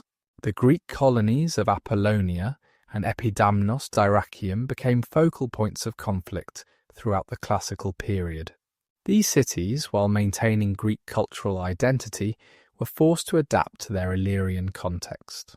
They hired Illyrian mercenaries, paid tribute to neighbouring tribes during periods of weakness, and sometimes formed alliances with Illyrian rulers against other Greek states. The complex relationship between these Greek cities and their Illyrian neighbours defies simple characterization as perpetual hostility. The Peloponnesian War brought Illyrian warriors into broader Greek conflicts as mercenaries. Thucydides records that both Athens and Sparta sought Illyrian military support, recognizing the value of their light infantry in mountainous terrain. The Illyrian king Grabos provided troops to Athens in their unsuccessful Sicilian expedition, demonstrating that Illyrian rulers were willing to project military power far from their homelands when suitable compensation was offered. The rise of Macedon under Philip II brought new military challenges for the Illyrians. Philip's professionalization of warfare, with his development of the Macedonian phalanx and combined arms tactics, initially gave Macedon significant advantages over traditional Illyrian military forces. The defeat and death of the Illyrian king Bardalus at the hands of Philip in 358 BC marked a turning point in Balkan military history. This battle, fought near Lake Ohrid, saw disciplined Macedonian heavy infantry overcome the more numerous but less organised Illyrian forces. Yet the Illyrians learned from their defeats and adapted their military practices. Under King Glaucias of the Taulanti, Illyrian armies began adopting Macedonian equipment and tactics while retaining their traditional advantages in irregular warfare. When Alexander the Great marched north in 335 BC to secure his borders before his Persian expedition, he encountered sophisticated Illyrian resistance. Glaucias and his ally Clytus of the Dardani nearly trapped Alexander's army in a valley near the modern Albanian-Montenegrin border, forcing the young Macedonian king to use all his tactical genius to escape. The wars of the Diadochi, Alexander's successors, provided new opportunities for Illyrian military involvement. Various Illyrian tribes allied themselves with different Macedonian factions, gaining wealth and military experience in the process. King Glaucias supported Pyrrhus of Epirus against Cassander of Macedon, providing crucial military support that helped Pyrrhus regain his throne. These interventions demonstrated that Illyrian kingdoms had become significant players in Hellenistic power politics. The 3rd century BC saw the emergence of the Ardean kingdom as a major naval power that could challenge established Mediterranean states. Under King Agron, the Ardean navy grew to include over 200 lembi and larger warships. This naval force was not merely a collection of pirate vessels, but was an organised navy capable of complex operations. Agron's intervention in the war between Epirus and Aetolia in 231 BC demonstrated this capability, as his fleet transported an army that decisively defeated the Aetolians at Median. The First Illyrian War with Rome, 229 to 228 BC, marked the beginning of Roman intervention in the Balkans. The immediate cause was Illyrian piracy, which had begun affecting Italian merchants, but Rome's strategic interests in controlling the Adriatic were equally important. Queen Tuta, who had succeeded Agron, initially dismissed Roman complaints about piracy, reportedly stating that it was not the custom of Illyrian royalty to prevent their subjects from making their living from the sea. The Roman response was overwhelming. They sent both consuls with a fleet of 200 ships and an army of approximately 20,000 infantry and 2,000 cavalry. This force was far larger than anything the Illyrians had previously faced. The Romans quickly captured Corcyra, which had been under Illyrian control, and then systematically reduced Illyrian coastal strongholds. The technological superiority of Roman siege warfare, including catapults and siege towers, overcame fortifications that had resisted Greek attacks for generations. Tutor's military response revealed both the strengths and weaknesses of Illyrian warfare. Her navy, using hit-and-run tactics, initially inflicted losses on Roman supply ships and isolated detachments. Illyrian light infantry, operating in mountainous terrain, ambushed Roman columns and made foraging dangerous. However, when forced into set-piece battles, Illyrian forces were consistently defeated by disciplined Roman legions. The defection of Demetrius of Pharos, one of Tutor's key commanders, further weakened Illyrian resistance. The peace terms imposed on Tutor in 228 BC were harsh, but not crushing. She retained control over a reduced territory, paid tribute to Rome, and agreed to limit her naval forces to 2 unarmed ships. Most significantly, she surrendered control over the Greek cities of the eastern Adriatic coast, which became Roman protectorates. This settlement established a pattern for Roman expansion in the region, using military force to establish dominance while maintaining local rulers as subordinate allies. The Second Illyrian War, 220–219 BC, was triggered by Demetrius of Pharos, who had been rewarded by Rome with an expanded kingdom after betraying Tutor. Demetrius, perhaps encouraged by Rome's preoccupation with Gallic threats, began building a new naval force and raiding territories under Roman protection. His alliance with Macedon under Philip V suggested a coordinated challenge to Roman influence in the Adriatic. The Roman response, led by the consuls Lucius Aemilius Paulus and Marcus Livius Salinator, was swift and decisive. They captured Demetrius's capital at Pharos after a siege, though Demetrius himself escaped to Macedon. The Romans then systematically destroyed Illyrian fortifications and naval bases, ensuring that no immediate naval threat could re-emerge. This campaign demonstrated Rome's determination to maintain control over the Adriatic and their ability to project power across the sea.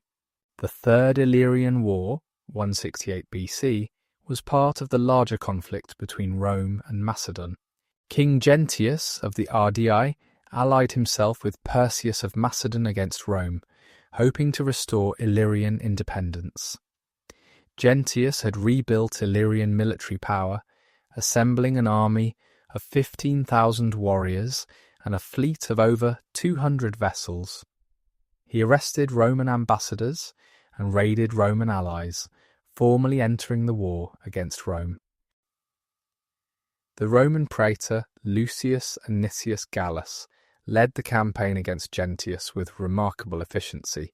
In just 30 days, he defeated the Illyrian army, captured Gentius and his family, and occupied the major Illyrian cities. The speed of this conquest reflected not only Roman military superiority, but also the lack of unity among Illyrian tribes, many of whom remained neutral or even supported Rome against Gentius. The defeat of Gentius marked the end of Illyrian independence. The Illyrian kingdom was dissolved, and its territory was divided into 3 republics under Roman supervision. Gentius and his family were taken to Rome, where they were displayed in Anicius's triumph before being settled in comfortable exile at Aguvium. The royal treasury was confiscated, providing enough wealth to exempt Roman citizens from direct taxation for several years. Yet the conquest of the Illyrian kingdom did not end Illyrian resistance to Rome. The interior tribes, particularly the Delmatai, Iapedes and Pannonians, continued to resist Roman expansion for over 2 centuries. These wars, while less dramatic than the conflicts with the Illyrian kingdoms, were costly and difficult for Rome. The mountainous terrain favoured Illyrian guerrilla tactics, and the fierce independence of the tribes made pacification difficult. The Dalmatian Wars were particularly protracted and bloody. The Delmatai first came into conflict with Rome in 156 BC, when they attacked Roman allies. The consul Gaius Marcius Figulus led a campaign against them, but achieved only limited success. The Delmatai continued to resist, requiring multiple Roman campaigns over the following decades. Their capital at Delminium was captured and destroyed in 155 BC, but the tribe continued fighting from mountain strongholds. The tactics employed by the Delmatai and other interior tribes frustrated Roman commanders accustomed to decisive battles. The Illyrians avoided open combat, instead ambushing Roman columns in narrow valleys, attacking supply lines, and besieging isolated Roman garrisons. When Roman armies approached, the Illyrians retreated to fortified mountain positions that were difficult to assault, waiting for the Romans to exhaust their supplies or be recalled for other campaigns. This guerrilla warfare required different Roman responses, including the construction of permanent forts, the use of local auxiliaries familiar with the terrain, and systematic campaigns to destroy Illyrian crops and settlements. The Great Illyrian Revolt of 69 AD represented the last major Illyrian resistance to Roman rule. This uprising, which involved the Dicitiates, Bruci, and other Pannonian and Dalmatian tribes, threatened Roman control over the entire Balkan region. The rebels, led by two commanders, both named Bato, assembled armies totaling over 200,000 warriors, according to Roman sources. While these numbers may be exaggerated, the scale of the revolt was clearly massive. The revolt began when Tiberius, the future emperor, was preparing to campaign against the Marcomanni in Germany.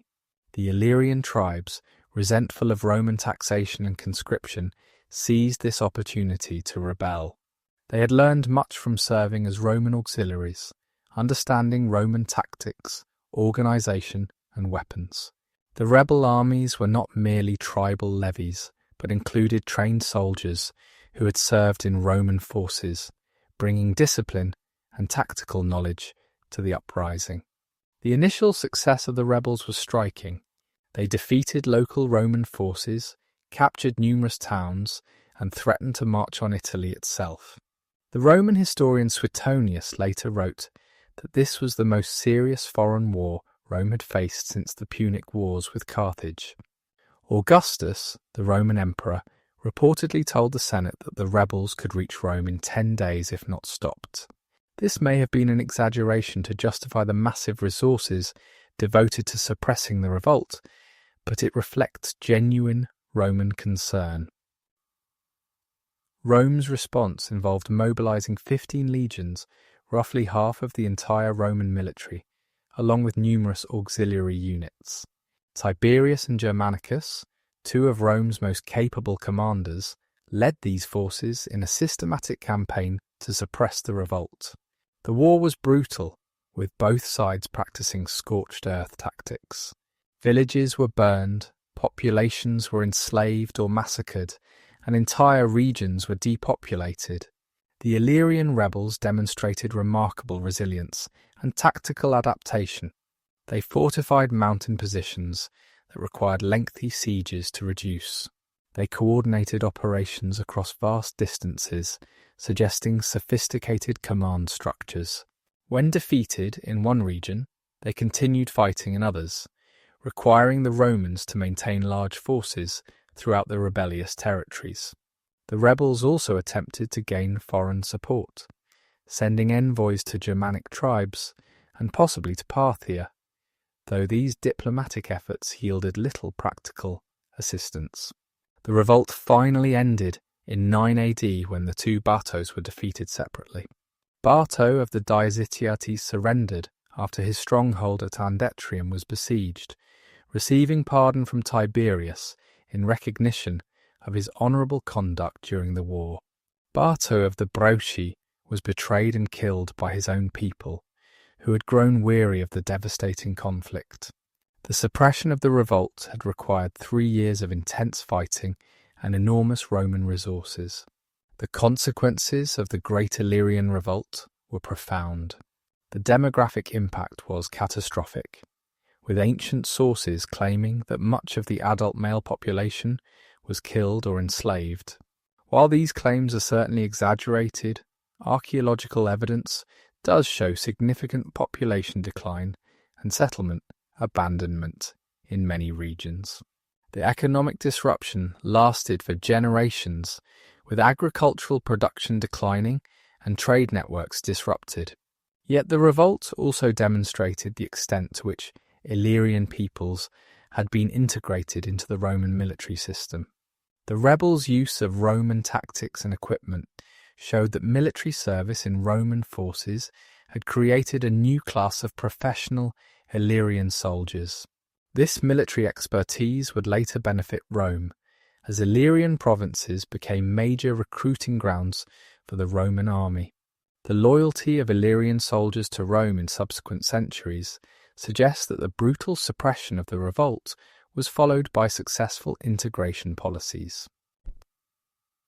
The wars between Illyrians and their neighbours had lasting impacts on military development in the ancient world.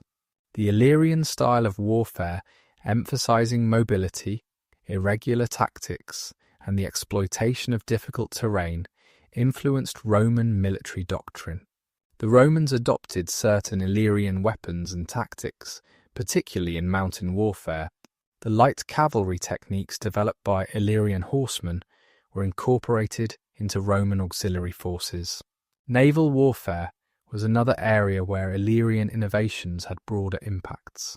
The lembus, the fast and manoeuvrable ship developed by the Illyrians, was adopted by various Mediterranean powers. The Romans incorporated captured Illyrian vessels into their fleets and employed Illyrian sailors who knew the treacherous waters of the Adriatic. The piratical tactics developed by Illyrian seafarers, while condemned by ancient moralists, demonstrated the vulnerability of maritime commerce and influenced naval security measures throughout the Mediterranean. The warrior tradition stood at the heart of Illyrian society, shaping social structures, cultural values, and historical destiny. From the bronze-armoured nobles leading war bands to the light-armed mountaineers who frustrated Roman legions, Illyrian warriors developed distinctive fighting styles adapted to their challenging homeland and the various enemies they faced over centuries of conflict.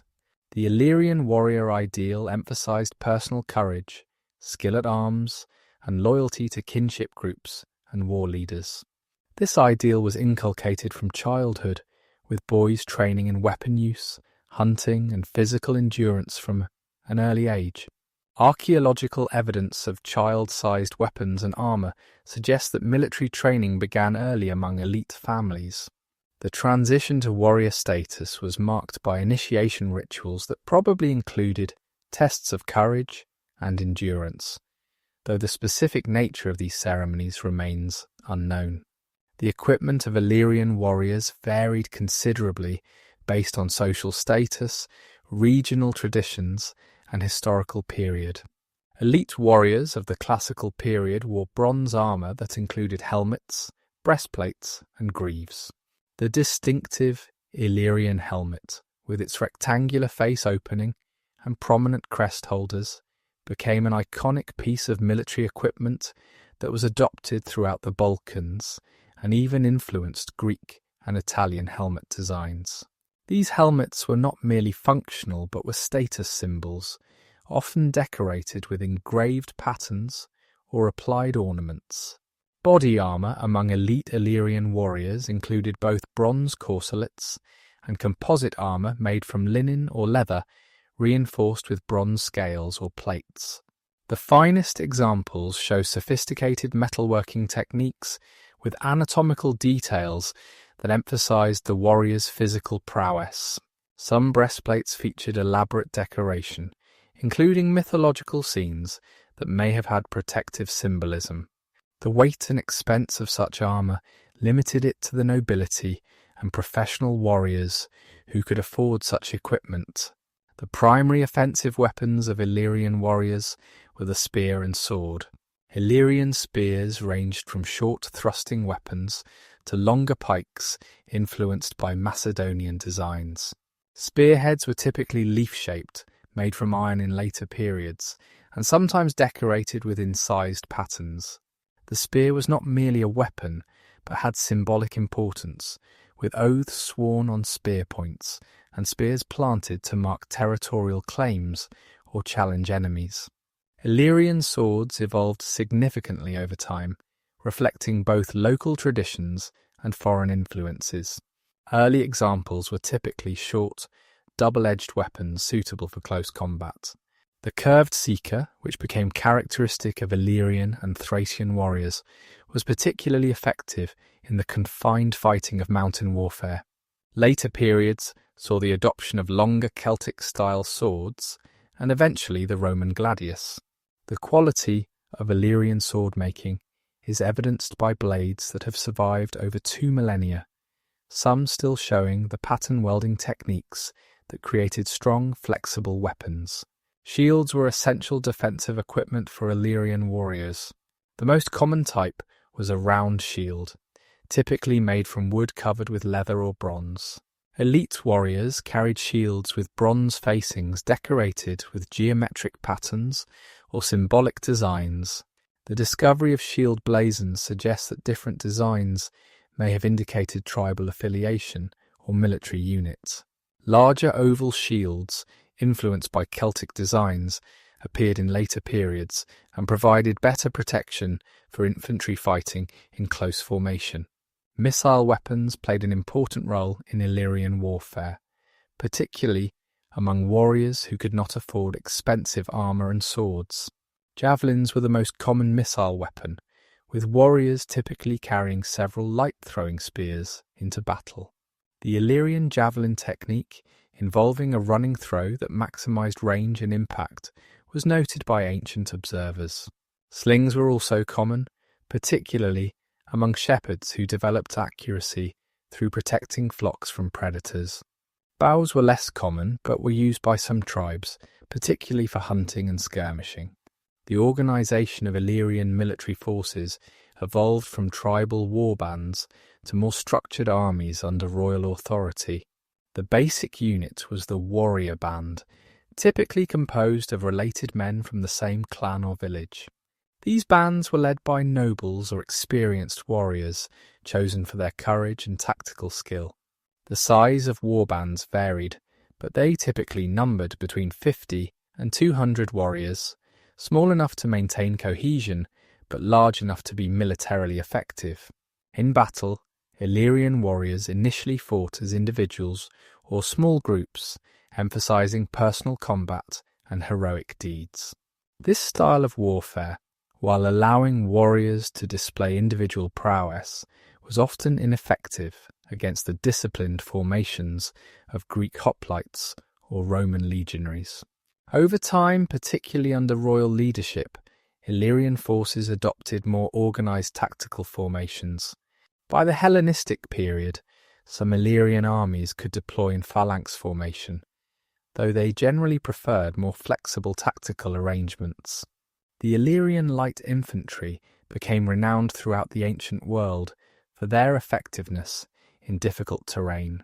These warriors, equipped with minimal armour but carrying javelins and swords, excelled at skirmishing, ambush and pursuit.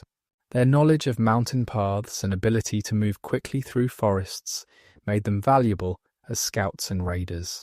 Many served as mercenaries in foreign armies where their skills were highly valued for operations in rough terrain. Cavalry played a varied role in Illyrian warfare depending on geography and cultural influences. The Dardani and other inland tribes developed effective cavalry forces, with nobles fighting as heavy cavalry while common warriors served as light horsemen. Illyrian cavalry equipment included distinctive saddles that provided stability without stirrups, decorated horsebits that demonstrated wealth and status, and horse armour for elite warriors. The effectiveness of Illyrian cavalry in mountainous terrain, where they could dismount and fight on foot when necessary, made them versatile military assets. Naval warfare was revolutionised by the Illyrians, particularly the Ardii and Liburni. The development of the Lembus created a new paradigm in Adriatic naval combat. These vessels, carrying between 16 and 50 warriors, were designed for speed and maneuverability rather than the ramming tactics favoured by Greek and Roman warships. Illyrian naval tactics emphasised boarding actions, with warriors using grappling hooks to secure enemy vessels before overwhelming their crews in hand-to-hand combat. The larger Illyrian warships, called pristis by Roman sources, were capable of carrying over 100 warriors. These vessels combined rowing power with sail capability, allowing them to undertake long-range operations. The construction techniques used in these ships, involving sewn planks and flexible frames, created vessels that could withstand the rough seas of the Adriatic, while maintaining speed and maneuverability. The skill of Illyrian shipbuilders was recognized throughout the ancient world, with their techniques influencing naval construction in various Mediterranean powers. Fortification was another area where Illyrian military engineering showed sophistication. Illyrian hill forts were not crude stockades but were carefully designed defensive systems. Walls were constructed using dry stone techniques that created flexible structures resistant to earthquake damage. Multiple defensive lines, with gates positioned to expose attackers to missile fire, showed understanding of defensive principles. Some fortifications included cisterns for water storage, granaries for food supplies, and workshops for weapon production, enabling them to withstand extended sieges. The religious aspects of Illyrian warfare were significant. Warriors sought divine protection through rituals performed before battle, including sacrifices to war deities and the consultation of omens. Weapons were sometimes dedicated to gods, with bent swords and broken spears deposited at sacred sites. Victory celebrations included religious ceremonies thanking the gods for success and purification rituals for warriors who had killed enemies.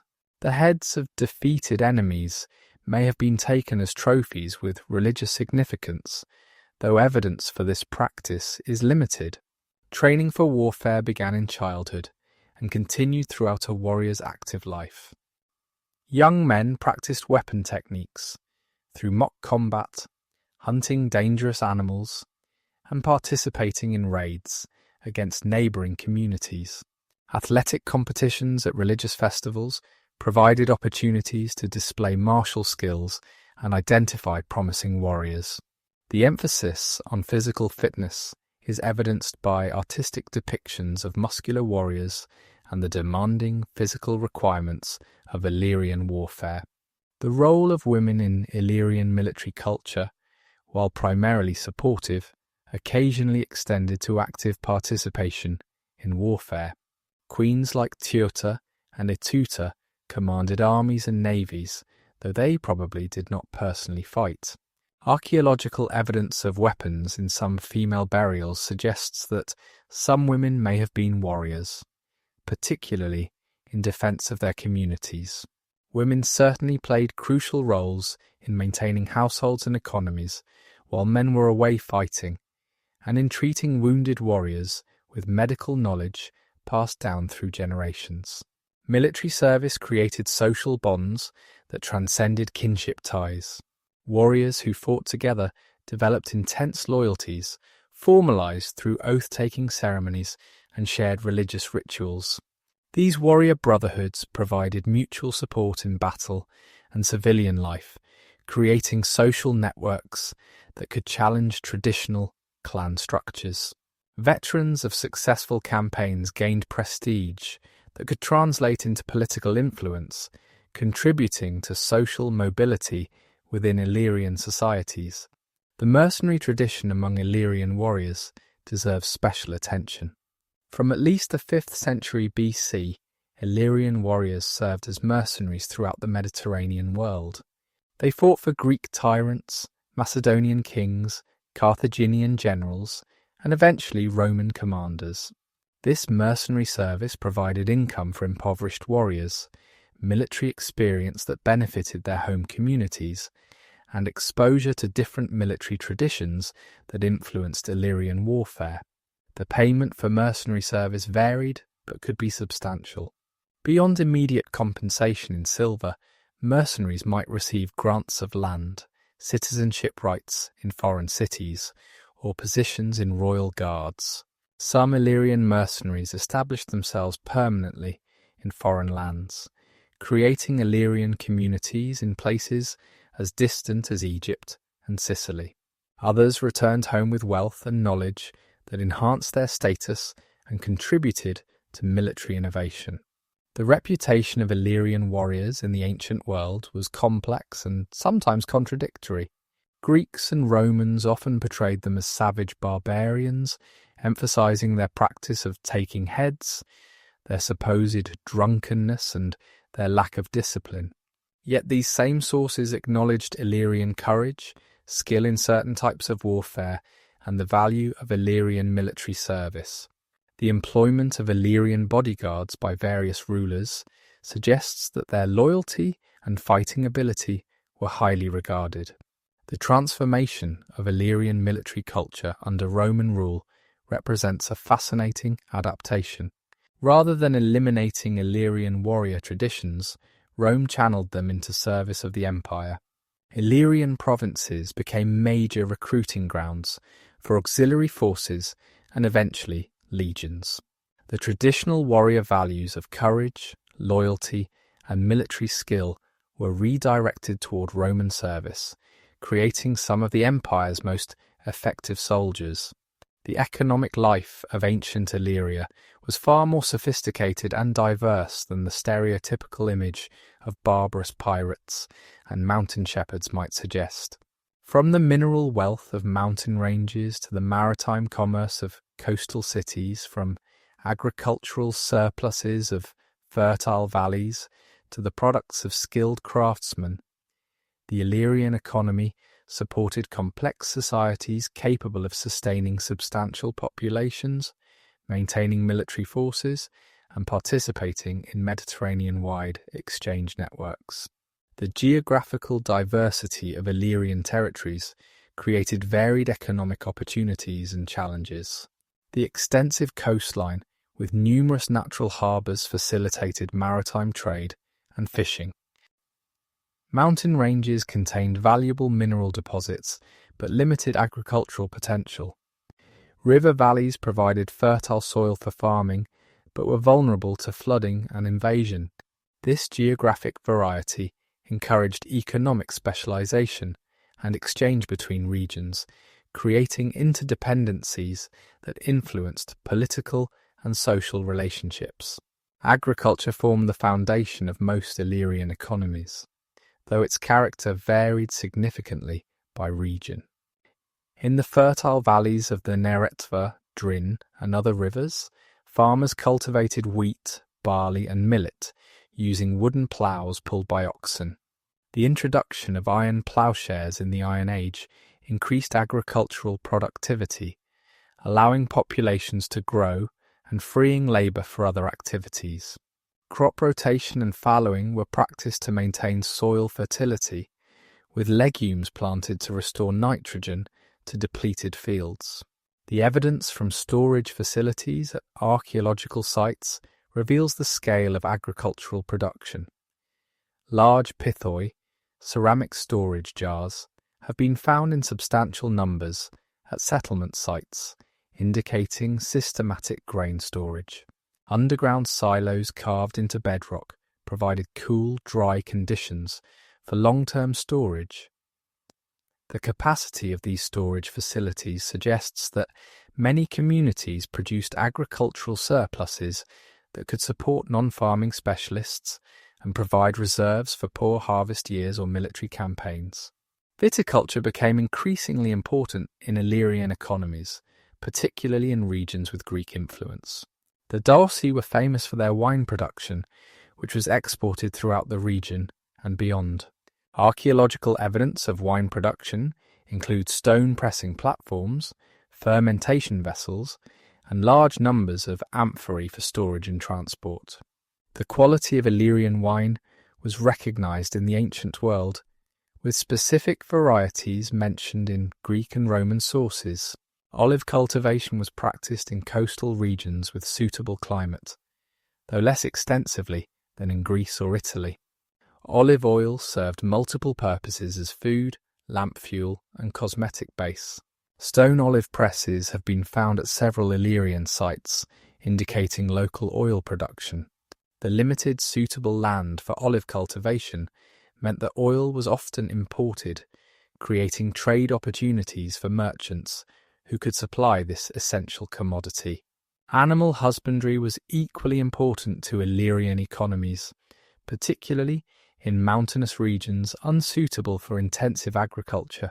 Sheep and goats were the most common livestock, providing meat, milk, cheese, wool, and leather. The practice of transhumance, moving flocks between summer mountain pastures and winter lowland grazing, was widespread. This seasonal movement required cooperation between communities and contributed to economic and social connections across regions. Cattle were valuable as draft animals and status symbols, as well as sources of meat and dairy products. The size of cattle herds indicated wealth, and cattle raiding was a common source of conflict between communities. Horses were primarily associated with elite status and military functions, though they also served as pack animals in mountainous terrain where wheeled vehicles were impractical. Pig raising was common in forested areas, with swine allowed to forage for acorns and other forest foods. The mineral wealth of Illyrian territories provided crucial economic resources. Iron ore was widely available and exploited from the beginning of the Iron Age. The transition from bronze to iron democratized access to metal tools and weapons, as iron ore was more abundant than the copper and tin required for bronze. Iron mining and smelting sites have been identified throughout Illyrian territories, with evidence of sophisticated extraction and processing techniques.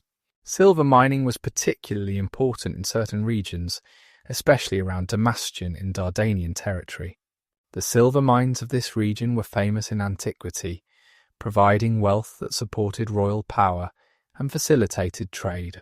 The technology of silver extraction, including cupellation to separate silver from lead, shows sophisticated metallurgical knowledge. Control over silver mines was a frequent source of conflict, as this precious metal served monetary functions throughout the ancient world. Gold was less common but was mined in some locations, particularly in the mountains of modern Bosnia and Kosovo.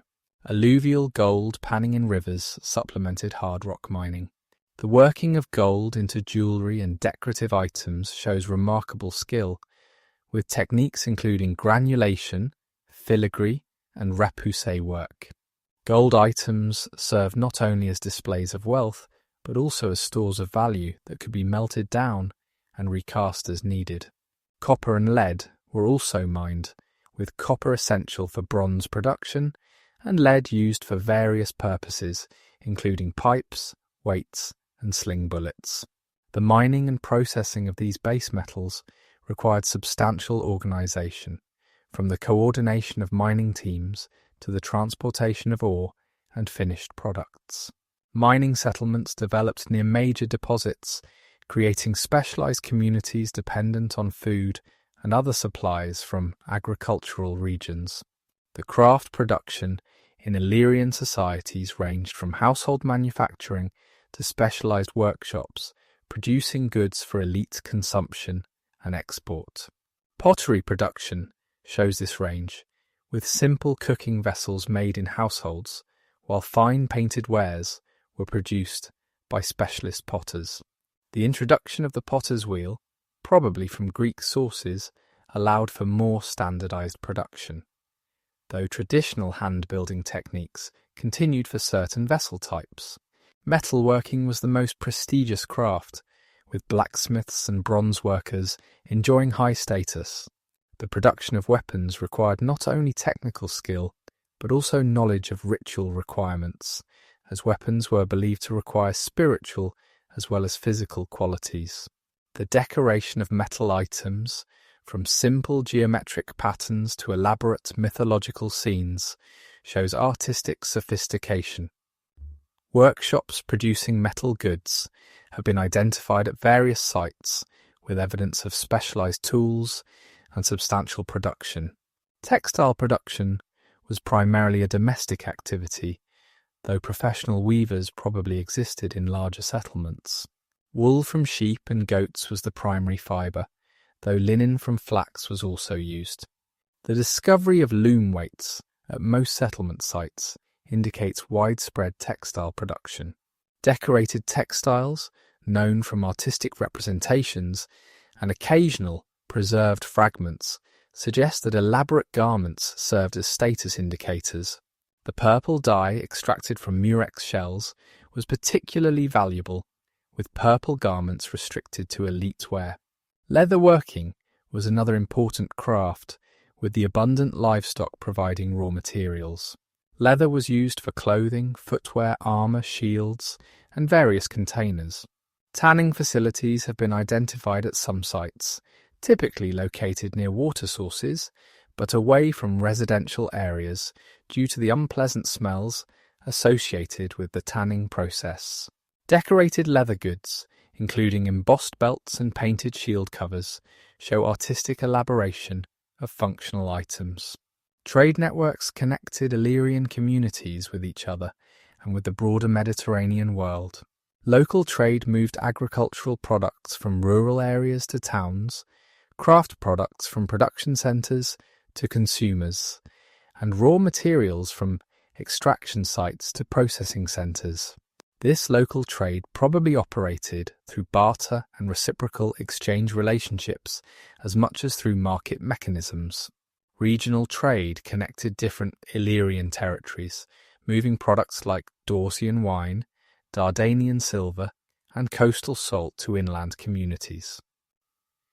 Rivers served as important trade arteries, with boats moving goods more efficiently than land transport. The Neretva, Drin, and other rivers were navigable for considerable distances, allowing bulk goods to move between coast and interior. River ports developed at strategic locations, serving as transshipment points and markets. Long-distance trade brought Illyrian products to distant markets and imported foreign goods to Illyria. Illyrian merchants travelled throughout the Mediterranean, though their activities are poorly documented compared to Greek or Phoenician traders. The presence of Illyrian goods in distant locations and foreign products in Illyrian sites demonstrates extensive trade networks. Amber from the Baltic, ivory from Africa, and silk from Asia have all been found in Illyrian archaeological contexts, indicating participation in trade networks spanning continents. The development of coinage facilitated trade and economic development. While most Illyrian communities initially used foreign coins, particularly Greek and Macedonian issues, several Illyrian polities eventually minted their own coins. These coins served economic functions in facilitating trade and storing value, but also had political significance in proclaiming the authority of rulers and the independence of communities. The imagery on coins, including local deities, rulers' portraits, and symbolic animals, provides insights into political and religious ideas. Maritime trade was particularly important for coastal Illyrian communities. The Adriatic Sea served as a highway connecting Illyria with Italy, Greece, and beyond. Illyrian merchants sailed to ports throughout the Mediterranean, while foreign merchants visited Illyrian ports. The goods traded included both raw materials like timber, metals, and agricultural products, and manufactured items like weapons, jewellery, and decorated pottery. The practice of piracy, while condemned by Greek and Roman sources, was from the Illyrian perspective a form of maritime enterprise. The taking of ships and cargoes was seen as legitimate when practiced against enemies or those who had not negotiated safe passage agreements. The wealth accumulated through piracy supported royal courts, maintained naval forces, and enriched coastal communities. The suppression of piracy by Rome fundamentally altered the economy of coastal Illyria, forcing communities to develop alternative economic strategies. Urban development in Illyria varied significantly by region and period. Coastal cities with Greek influence developed earlier and more extensively than inland settlements.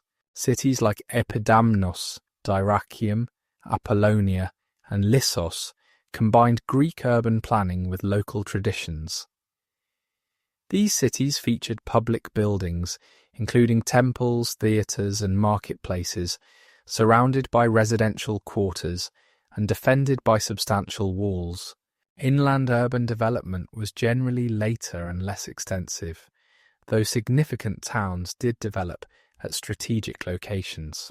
Places like Damastion, Skodra, and Rhizon served as royal capitals and regional centres. These inland towns typically developed around fortified acropolises, with lower towns expanding as populations grew and security improved. The layout of these settlements was influenced by topography more than formal planning, creating organic urban forms that followed natural contours. The architecture of Illyrian urban centres combined local traditions with foreign influences. Stone construction was common, using the abundant limestone of the region. Building techniques included both dry stone construction and mortared walls. Greek architectural elements like columns and decorated pediments appeared in public buildings, while domestic architecture maintained local traditions. The discovery of painted plaster fragments suggests that important buildings were decorated with colourful frescoes. Urban economies were more complex and diversified than rural economies. Cities supported numerous specialists, including craftsmen, merchants, administrators, and religious personnel. Markets operated regularly, bringing together buyers and sellers from surrounding regions. Shops and workshops lined streets, creating commercial districts. Warehouses stored goods for trade, while public buildings served administrative and religious functions. The relationship between cities and their rural hinterlands was crucial for urban survival and prosperity.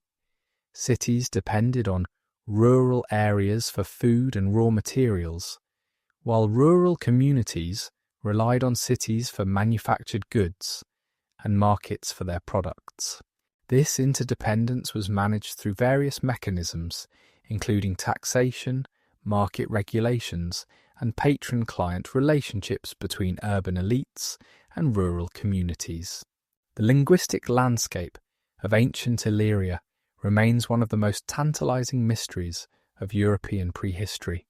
The Illyrian language, or more accurately, languages, belong to the Indo-European family, but their exact relationships to other ancient and modern languages continue to spark scholarly debate.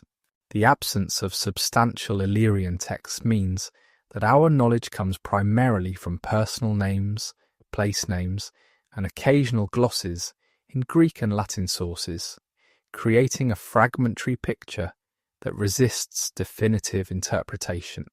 The evidence for Illyrian languages comes from various sources, each with its own limitations and possibilities.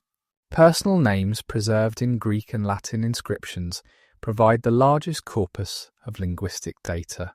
Names like Bardalis, Tutor, Agron, and Gentius show consistent patterns that suggest linguistic rules and structures. The element bar-trud appears in numerous names and might relate to the word for white or shining, while tuo possibly connects to concepts of people or tribe.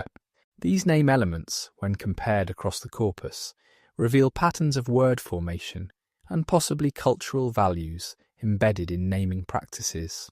Place names offer another window into Illyrian languages. Many modern place names in the Balkans have ancient roots that may preserve Illyrian linguistic elements. Rivers like the Drin, mountains like Skardus, and cities like Skodra carry names that predate Roman conquest.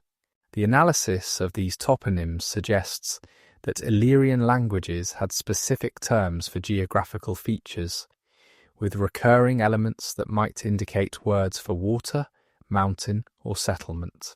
However, distinguishing genuinely Illyrian place names from those of other ancient Balkan peoples remains challenging.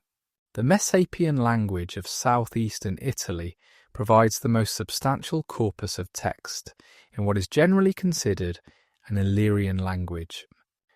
Over 600 Messapian inscriptions have been discovered, written in a Greek-derived alphabet, dating from the 6th to the 1st centuries BC. These texts, while mostly short epitaphs and dedications, provide insights into grammar, vocabulary, and linguistic structure. Messapian shows features consistent with Indo-European languages, including case endings, verb conjugations, and familiar pronoun forms. The relationship between Messapian and the Illyrian languages of the Balkans remains debated. While most scholars accept some connection, the nature and degree of relationship is uncertain. Messapian may represent a dialect of a broader Illyrian language family, or it might be a related but distinct language that shared common ancestry with Balkan Illyrian languages. The geographical separation and different historical development of the Messapians complicate direct comparisons. The question of the relationship between ancient Illyrian and modern Albanian has generated extensive scholarly discussion and nationalist passion. Albanian is the only surviving language in the Balkans that does not belong to the Slavic, Greek, or Romance families, making it a candidate for indigenous pre-Roman survival. Some linguistic features of Albanian, including vocabulary items that seem to have ancient Balkan roots and certain grammatical structures, suggest possible connections to Illyrian. However, the gap of over a millennium between the last Illyrian inscriptions and the first Albanian texts makes definitive connections impossible to prove. The adoption of writing by Illyrian peoples occurred relatively late and remained limited compared to neighbouring civilizations. The earliest evidence of writing in Illyrian contexts comes from Greek colonies along the Adriatic coast, where Greek script was used for official inscriptions and commercial documents. Some Illyrian rulers and elites adopted Greek writing for their own purposes, as evidenced by coins with Greek inscriptions and occasional dedications at religious sites. The spread of literacy in Illyrian societies appears to have been extremely limited. Unlike the Greeks or Romans, who developed extensive literary traditions, the Illyrians seem to have remained primarily oral cultures. This does not indicate lack of sophistication, but rather different cultural priorities and methods of preserving and transmitting knowledge. Oral traditions can maintain complex information across generations, as demonstrated by other primarily oral cultures worldwide. The few Illyrian inscriptions that survive beyond coins and foreign texts are typically short and formulaic. Religious dedications, boundary markers, and epitaphs constitute most of the corpus. These texts, even when written in Greek or Latin letters, sometimes preserve Illyrian words or names that provide linguistic evidence. The brevity and formulaic nature of these inscriptions limits their value for understanding Illyrian grammar or vocabulary, but confirms the existence of distinct Illyrian linguistic elements. The oral literature of the Illyrians, while not preserved directly, left traces in later traditions and classical references. Ancient authors mention Illyrian songs, particularly war chants and lamentations for the dead. The tradition of oral epic poetry, well documented in neighbouring cultures, almost certainly existed among the Illyrians. The heroic values evident in Illyrian society, the importance of genealogy and ancestry, and the warrior culture all suggest rich oral traditions celebrating martial deeds and ancestral glory. The influence of Illyrian oral traditions may survive in the folk literature of the Balkans. Epic songs, fairy tales, and folk beliefs recorded in modern times sometimes contain elements that seem to predate Slavic settlement and Christian conversion. While direct connections cannot be proven, the persistence of certain motifs, particularly those related to mountain spirits, serpent worship, and heroic combat, might echo ancient Illyrian traditions. Artistic expression among the Illyrians took various forms, from monumental architecture to delicate jewellery, from painted pottery to carved stone monuments. This material culture, while not writing in the conventional sense, communicated cultural values, religious beliefs, and social relationships. The analysis of Illyrian art reveals a complex symbolic system that served some functions similar to writing in literate societies. The decorative arts of the Illyrians show both remarkable consistency and regional variation. Geometric patterns dominated early decoration, with spirals, meanders, and zigzag motifs appearing on pottery, metalwork, and textiles. These patterns were not merely decorative, but probably carried symbolic meanings related to cosmic order, fertility, or protection. The persistence of certain motifs across centuries suggests strong cultural conservatism and the importance of traditional symbolism. Animal imagery played a crucial role in Illyrian art, with certain creatures appearing repeatedly across different media. Serpents were particularly important, appearing on jewellery, weapons, and religious objects. The serpent's ability to shed its skin probably symbolised renewal and immortality, while its connection to the earth linked it to chthonic deities. Birds, especially waterfowl, appeared frequently and may have been associated with soul beliefs or solar symbolism. Horses, symbols of elite status and military power, were depicted in various contexts from coins to carved monuments. Human representation in Illyrian art evolved from schematic early depictions to more naturalistic forms under Greek influence. Warriors were common subjects, shown with their characteristic equipment and often in combat poses. Female figures, possibly representing goddesses or priestesses, appeared on cult objects and jewellery. The treatment of human figures reveals cultural values, with emphasis on military prowess for men and fertility or religious roles for women. Mythological scenes, while less common than in Greek art, do appear in later Illyrian contexts. Some decorated items show complex narrative scenes that might represent local myths or adapted Greek stories. The interpretation of these scenes is challenging without textual sources, but they demonstrate that Illyrians had complex narrative traditions that could be expressed visually. The production of decorated metalwork reached exceptional levels of artistic achievement. Bronze fibulae, the safety pin-like fasteners used for clothing, became canvases for artistic expression. The evolution of fibulae styles, from simple bow designs to elaborate spectacle and crossbow forms, shows technical innovation and aesthetic development. The decoration of these items with geometric patterns, animal figures, and occasionally human representations created miniature artworks that were worn daily. Pottery decoration provides insights into artistic traditions and cultural contacts. Early Illyrian pottery featured incised geometric decoration, with patterns created by cutting into the clay before firing.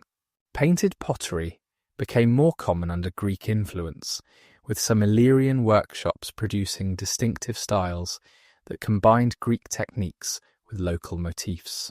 The scenes on painted pottery sometimes depicted daily life, religious rituals, or mythological narratives. Stone sculpture was less developed among the Illyrians than in Greek or Roman cultures, but significant examples exist. Grave stelae, stone markers placed over burials, sometimes featured carved decoration, including geometric patterns, weapons, or simplified human figures. The most elaborate stone monuments were created under Greek influence, including architectural sculpture for temples and public buildings in Hellenized cities. Monumental architecture served as a form of cultural expression, communicating power, religious devotion, and community identity. The massive walls of Illyrian fortifications, built with carefully fitted stone blocks, demonstrated engineering skill and communal organisation. The choice of naturally imposing sites for fortifications, often with spectacular views, suggests aesthetic as well as practical considerations. Religious architecture, while generally simple compared to Greek temples, showed distinctive Illyrian characteristics. Circular or rectangular stone enclosures marked sacred spaces, sometimes containing altars or offering pits. The orientation of religious structures, often aligned with solar or astronomical phenomena, indicates sophisticated observation of natural cycles. Water sanctuaries, built around springs or pools, featured stone constructions that channeled and contained sacred waters. Funerary architecture provides some of the most impressive examples of Illyrian monumental construction. The tumuli that covered elite burials were not merely piles of earth but were carefully constructed monuments. Stone burial chambers, sometimes with corbelled vaults, showed architectural sophistication. The largest tumuli, reaching heights of over 15 metres and diameters of 50 metres or more, required extensive planning and communal labour to construct. Music and dance, while leaving little archaeological evidence, were clearly important forms of cultural expression. Artistic depictions show musicians playing various instruments, including flutes, lyres, and drums. Bronze bells and rattles found in religious contexts suggest the importance of sound in ritual practices. Dance scenes on painted pottery indicate that choreographed movement was part of religious and social celebrations. The preservation and transmission of cultural knowledge in primarily oral societies required specialized individuals who served as living libraries of communal memory. These tradition bearers, whether priests, bards, or elders, maintained genealogies, historical narratives, religious knowledge, and practical information through memorized recitations. The training of such specialists probably began in childhood, with years of instruction required to master the vast corpus of traditional knowledge. The accuracy of oral transmission in such societies can be remarkable, with stories and songs preserved virtually unchanged across generations. The interaction between Illyrian cultural traditions and foreign influences created dynamic processes of adoption, adaptation, and resistance. Greek cultural influence was particularly strong in coastal regions and among elites, but this influence was selective and transformed to fit Illyrian contexts. Greek artistic styles were adopted but modified with local motifs. Greek religious practices were incorporated but synchronized with indigenous beliefs. Greek writing was used but primarily for limited purposes rather than developing extensive literary traditions.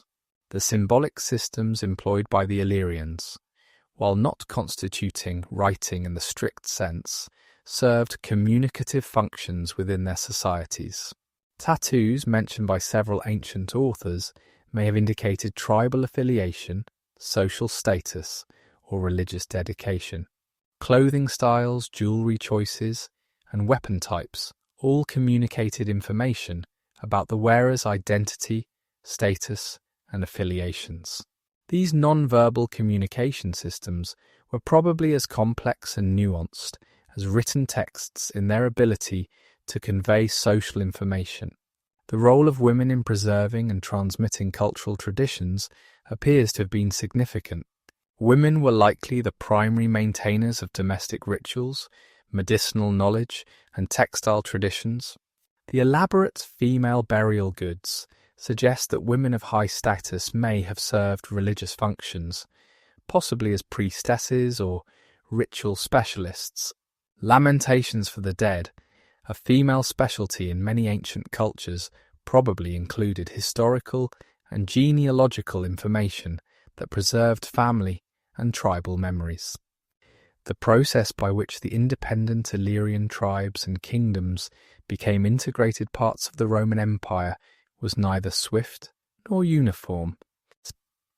Spanning over 2 centuries from the first Roman interventions in 229 BC to the final pacification under Augustus and Tiberius, this transformation involved military conquest, diplomatic manipulation, cultural change, and economic integration. The Roman conquest of Illyria was not merely a series of military campaigns, but a complex process that fundamentally transformed both the conquerors and the conquered. The initial Roman involvement in Illyrian affairs was motivated by immediate security concerns rather than territorial ambition. The suppression of Illyrian piracy that threatened Italian merchants provided the pretext, but Roman strategic thinking increasingly recognized the importance of controlling the eastern Adriatic coast. The establishment of Roman protectorates over Greek cities like Apollonia and Epidamnos created permanent Roman interests in the region that required ongoing military and diplomatic involvement. The Roman approach to conquering Illyria differed from their tactics in other regions. The mountainous terrain and dispersed tribal organization of the Illyrians made traditional Roman strategies of decisive battles and siege warfare less effective. Instead, Rome employed a combination of military force, diplomatic manipulation, and economic incentives to gradually extend control. This pragmatic approach recognized that complete military conquest of every mountain valley and tribal group would be prohibitively expensive. The policy of divide and rule proved particularly effective in Illyria.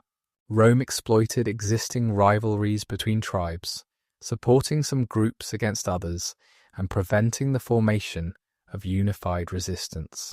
Treaties with individual tribes or rulers created a patchwork of relationships that ranged from direct control to nominal alliance. This complexity allowed Rome flexibility in dealing with different groups, but also created instabilities that required constant management. The establishment of Roman military infrastructure fundamentally altered the Illyrian landscape. Roads were constructed to facilitate troop movements and communications, with the Via Egnatia connecting the Adriatic to the Aegean becoming one of the empire's most important highways. Military camps evolved into permanent settlements, introducing Roman urban planning and architecture to the interior regions. These military installations served not only strategic purposes, but also became centres of Romanization, spreading Latin language, Roman law, and imperial culture. The process of urbanization accelerated under Roman rule. Existing Illyrian settlements were expanded and reorganized along Roman lines, with forums, basilicas, baths, and amphitheatres constructed. New cities were founded at strategic locations, populated by Roman veterans and local peoples who adopted Roman customs. These urban centres became focal points for economic activity, administrative control, and cultural transformation. The grant of municipal status to certain cities created local elites with stakes in the Roman system. The integration of Illyrian aristocracies into the Roman imperial system was crucial for successful governance. Local nobles who cooperated with Rome were rewarded with citizenship, administrative positions, and confirmation of their traditional privileges. Some Illyrian aristocrats achieved positions of prominence in the wider empire, serving as military commanders or provincial administrators. This co-optation of local elites created a collaborative ruling class that facilitated Roman control while preserving elements of traditional social structure. The Roman military recruitment from Illyrian populations had profound consequences for both the empire and Illyrian society. The warrior traditions of the Illyrians made them valuable soldiers, and the Roman army actively recruited from the region. Illyrian auxiliary units served throughout the empire, from Britain to the Middle East, Military service provided paths to Roman citizenship, social advancement, and exposure to wider imperial culture. Veterans returning to Illyria brought Roman practices, connections, and often considerable wealth. The economic integration of Illyria into the Roman Empire transformed traditional economic patterns. Roman investment in infrastructure, particularly roads and ports, facilitated trade and economic development. The Pax Romana eliminated warfare between tribes and suppressed piracy, creating security that encouraged economic activity. Roman demand for Illyrian products, particularly metals, timber, and agricultural goods, stimulated production. The introduction of Roman currency and commercial law standardized economic transactions. Mining operations were intensified and rationalized under Roman administration. The rich mineral deposits of Illyria were systematically exploited using improved Roman techniques. State-controlled mines employed thousands of workers, including slaves, free laborers, and technical specialists. The wealth generated from mining contributed to imperial revenues while creating local economic opportunities. Mining settlements developed into substantial communities with their own social and economic dynamics. Agricultural production was reorganized to meet imperial needs. Large estates, or latifundia, were established in fertile regions, often worked by slave labor. These estates produced surpluses for export to feed Rome and other urban centers. Traditional pastoral practices continued in mountainous regions, but were increasingly integrated into market economies. The introduction of new crops and agricultural techniques improved productivity, though sometimes at the expense of traditional farming communities displaced by large estates.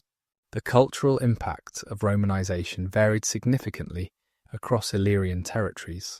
Coastal regions and cities showed rapid adoption of Roman culture, with Latin becoming the dominant language and Roman customs widely practiced. Interior mountain regions maintained stronger traditional cultures, with indigenous languages persisting alongside Latin and traditional religious practices continuing despite official promotion of Roman cults. This cultural diversity within Roman Illyria created a complex mosaic of identities and practices. Religious transformation under Roman rule involved both the introduction of Roman and imperial cults and the reinterpretation of traditional Illyrian deities. The imperial cult centered on worship of the emperor and Roma provided a unifying religious framework that transcended local traditions. Traditional Illyrian deities were often identified with Roman gods through the process of interpretatio Romana, allowing continuity of worship under new names. Mystery religions, including Mithraism and eventually Christianity, found receptive audiences in Illyrian provinces. The legal integration of Illyria required adapting Roman law to local conditions, while gradually replacing traditional legal systems. Roman citizens in Illyria were subject to Roman law, while Peregrini, non-citizens, initially maintained their traditional legal practices. Over time, Roman legal principles spread through commercial interactions, military service, and grants of citizenship. The extension of citizenship to all free inhabitants of the empire in 212 AD completed the legal integration process. Education and literacy expanded under Roman rule, though remained limited primarily to urban elites. Schools teaching Latin, grammar, and rhetoric were established in major cities, creating an educated class familiar with Roman literature and culture. This education was essential for participation in imperial administration and provided social mobility for talented individuals. The spread of literacy, even if limited, represented a fundamental change from the primarily oral cultures of pre-Roman Illyria. The resistance to Roman rule did not end with military conquest, but continued in various forms. Banditry in mountainous regions represented both criminal activity and political resistance. Religious movements that rejected Roman gods maintained cultural distinctiveness. The preservation of indigenous languages and customs in rural areas showed passive resistance to complete Romanization.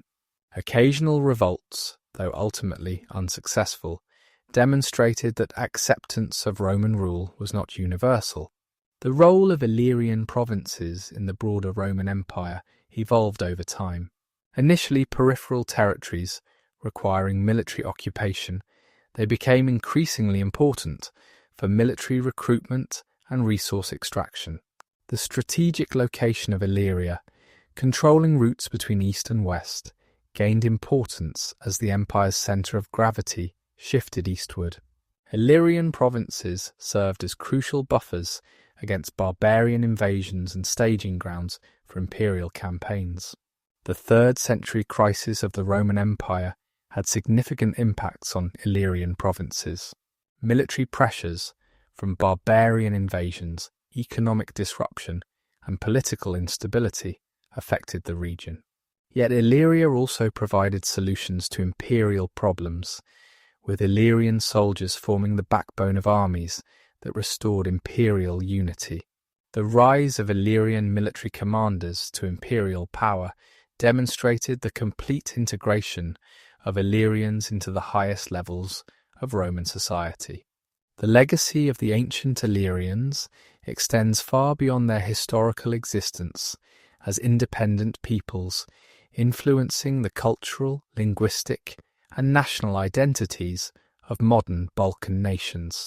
The question of who can claim descent from the Illyrians has become entangled with modern nationalism, archaeological research, and political disputes, making the study of Illyrian heritage as much about contemporary identity as ancient history.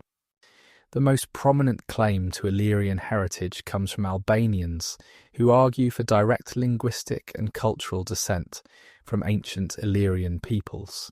This connection, first proposed by scholars in the 19th century, is based on several observations.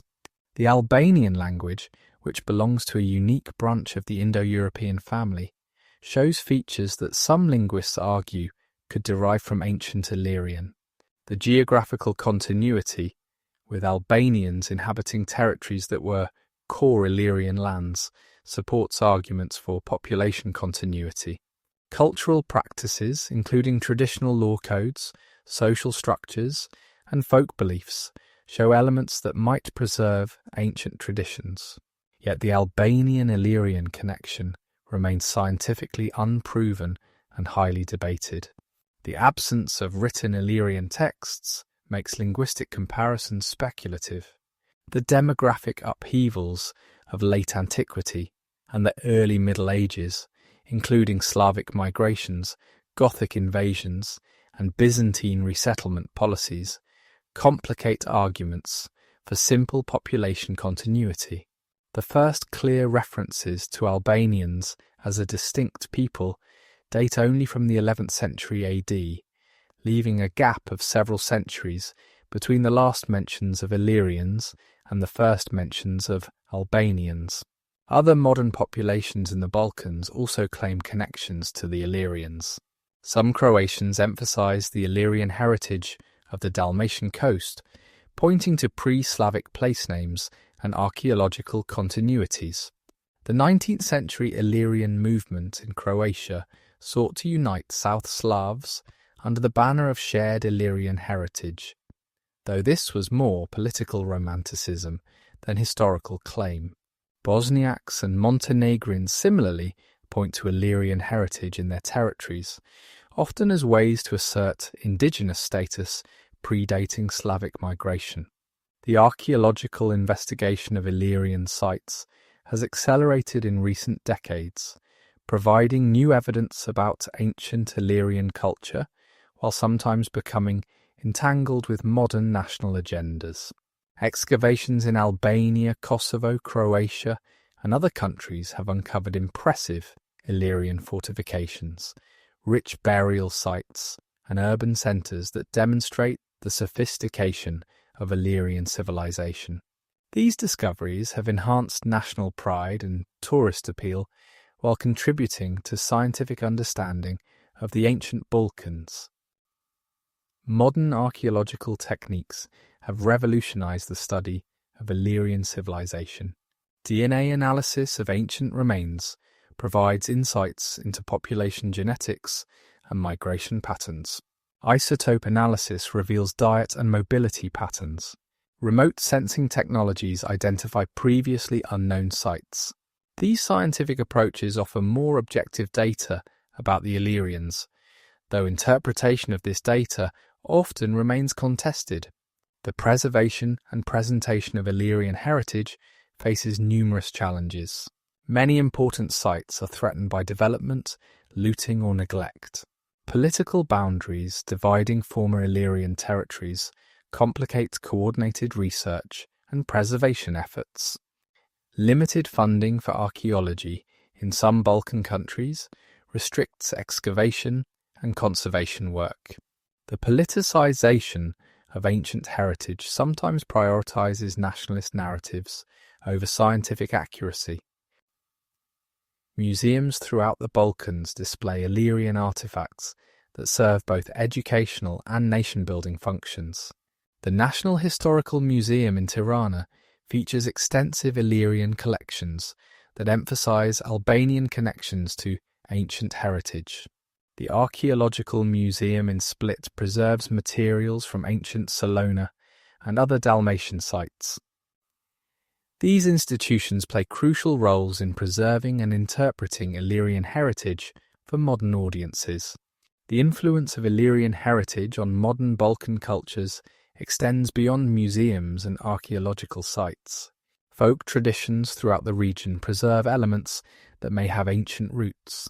Traditional music, particularly the polyphonic singing of southern Albania, might echo ancient practices. Folk costumes incorporate decorative motifs reminiscent of Illyrian artistic traditions. Traditional law codes, such as the Albanian Kanun, preserve customary practices that could have ancient origins. Place names throughout the Balkans preserve Illyrian linguistic heritage. Rivers like the Drin, mountains like Skardus, modern Shah, and numerous smaller toponyms appear to have pre-Slavic, possibly Illyrian origins. These names provide linguistic evidence for Illyrian presence and occasionally offer clues about ancient Illyrian language. The study of toponymy contributes to understanding ancient population distributions and cultural landscapes.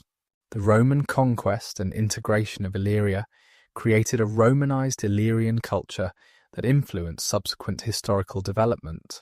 The importance of Illyrian provinces in the late Roman Empire, particularly as sources of soldiers and emperors, shaped imperial history. The division between Eastern and Western Roman empires, roughly along ancient Illyrian territories, contributed to lasting cultural divisions between Catholic and Orthodox Christianity in the Balkans. The Illyrian contribution to Roman military tradition had lasting impacts. Illyrian soldiers served throughout the empire, with some units maintaining Illyrian identity for centuries. Military techniques developed in Illyrian mountain warfare influenced Roman tactical doctrine. The tradition of military service established patterns of martial culture that persisted in Balkan societies long after the fall of Rome. Several Roman emperors of Illyrian origin left lasting marks on history. Diocletian, born in Dalmatia, reformed the empire and established the Tetrarchy. Constantine the Great, whose family had Illyrian connections, legalized Christianity and founded Constantinople. These rulers of Illyrian heritage shaped world history in fundamental ways, demonstrating the complete integration of Illyrians into the highest levels of Roman society. The transition from ancient Illyrian to medieval Balkan societies remains poorly understood. The arrival of Slavic peoples in the 6th and 7th centuries AD transformed the demographic and linguistic landscape. Yet evidence suggests that pre-Slavic populations were not entirely replaced, but rather absorbed into new social formations. The degree of Illyrian cultural and genetic continuity through this transition remains a subject of ongoing research and debate. The medieval kingdoms that emerged in former Illyrian territories sometimes claimed ancient heritage to legitimize their rule. Medieval Serbian and Croatian rulers occasionally invoked Illyrian ancestry. The medieval Albanian principalities that emerged in the late Middle Ages may have maintained stronger continuities with ancient populations, though direct connections remain unproven. These medieval claims to ancient heritage establish precedents for modern nationalist uses of Illyrian identity. The Ottoman conquest of the Balkans added another layer of complexity to the region's cultural heritage. Some isolated mountain communities may have preserved ancient traditions more effectively under Ottoman rule than under previous Byzantine administration. The Ottoman millet system, organizing populations by religion rather than ethnicity, created different patterns of identity that obscured potential ancient continuities. The 19th century Romantic nationalism that swept Europe profoundly influenced how Illyrian heritage was understood and utilized. The Illyrian movement among South Slavs sought to create unified identity based on shared ancient heritage.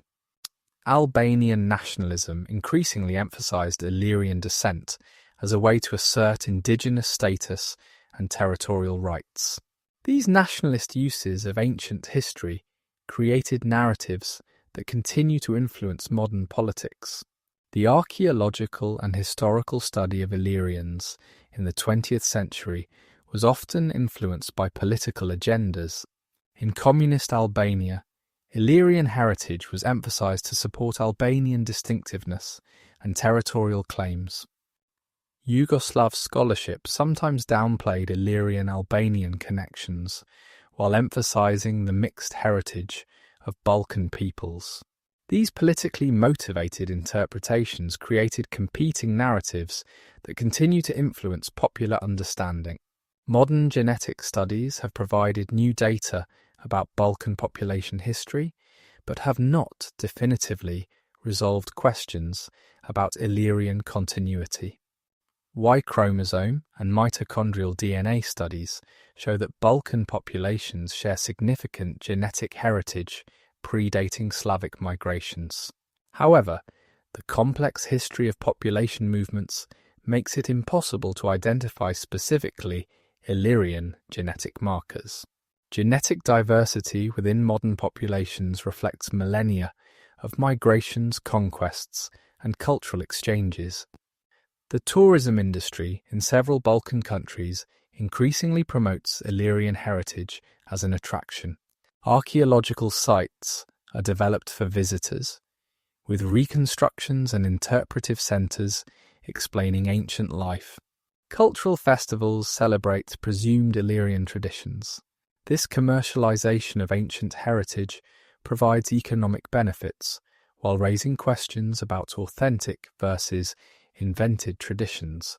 The study of Illyrian civilization contributes to broader understanding of European prehistory and ancient history.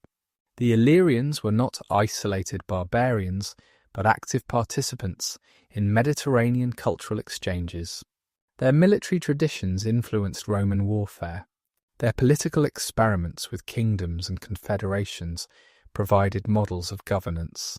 Their artistic traditions contributed to the cultural diversity of ancient Europe. Contemporary archaeological research continues to reveal new aspects of Illyrian civilization. Recent excavations have uncovered previously unknown settlements, revealed details about daily life, and demonstrated the extent of Illyrian trade networks. International collaborations bring together scholars from different countries to study shared heritage. New technologies promise future discoveries that will enhance understanding of these ancient peoples. The educational presentation of Illyrian history in Balkan countries varies significantly. Some educational systems emphasize national connections to Illyrian heritage, while others present more nuanced views of complex ancient identities. University programs in archaeology and ancient history train new generations of scholars to study Illyrian civilization. Public education about archaeological heritage helps preserve sites and artifacts from destruction. The question of Illyrian heritage in modern times extends beyond academic debates to influence contemporary politics. Territorial disputes sometimes invoke ancient Illyrian presence to support modern claims. Cultural policies promote or suppress emphasis on Illyrian heritage depending on political objectives. International relations between Balkan states are sometimes complicated by competing claims to ancient heritage.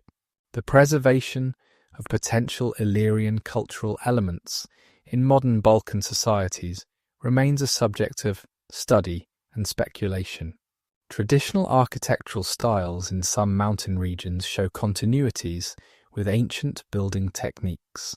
Agricultural and pastoral practices in isolated areas might preserve ancient patterns. Social structures based on extended families and tribal affiliations echo ancient organizational principles, though direct connections cannot be proven. The influence of Illyrian studies on modern cultural production includes literature, art, and popular culture. Historical novels set in ancient Illyria imagine the lives of Illyrian kings and queens. Artists incorporate Illyrian motifs into contemporary works. Films and television programs, though often historically inaccurate, bring Illyrian history to popular audiences.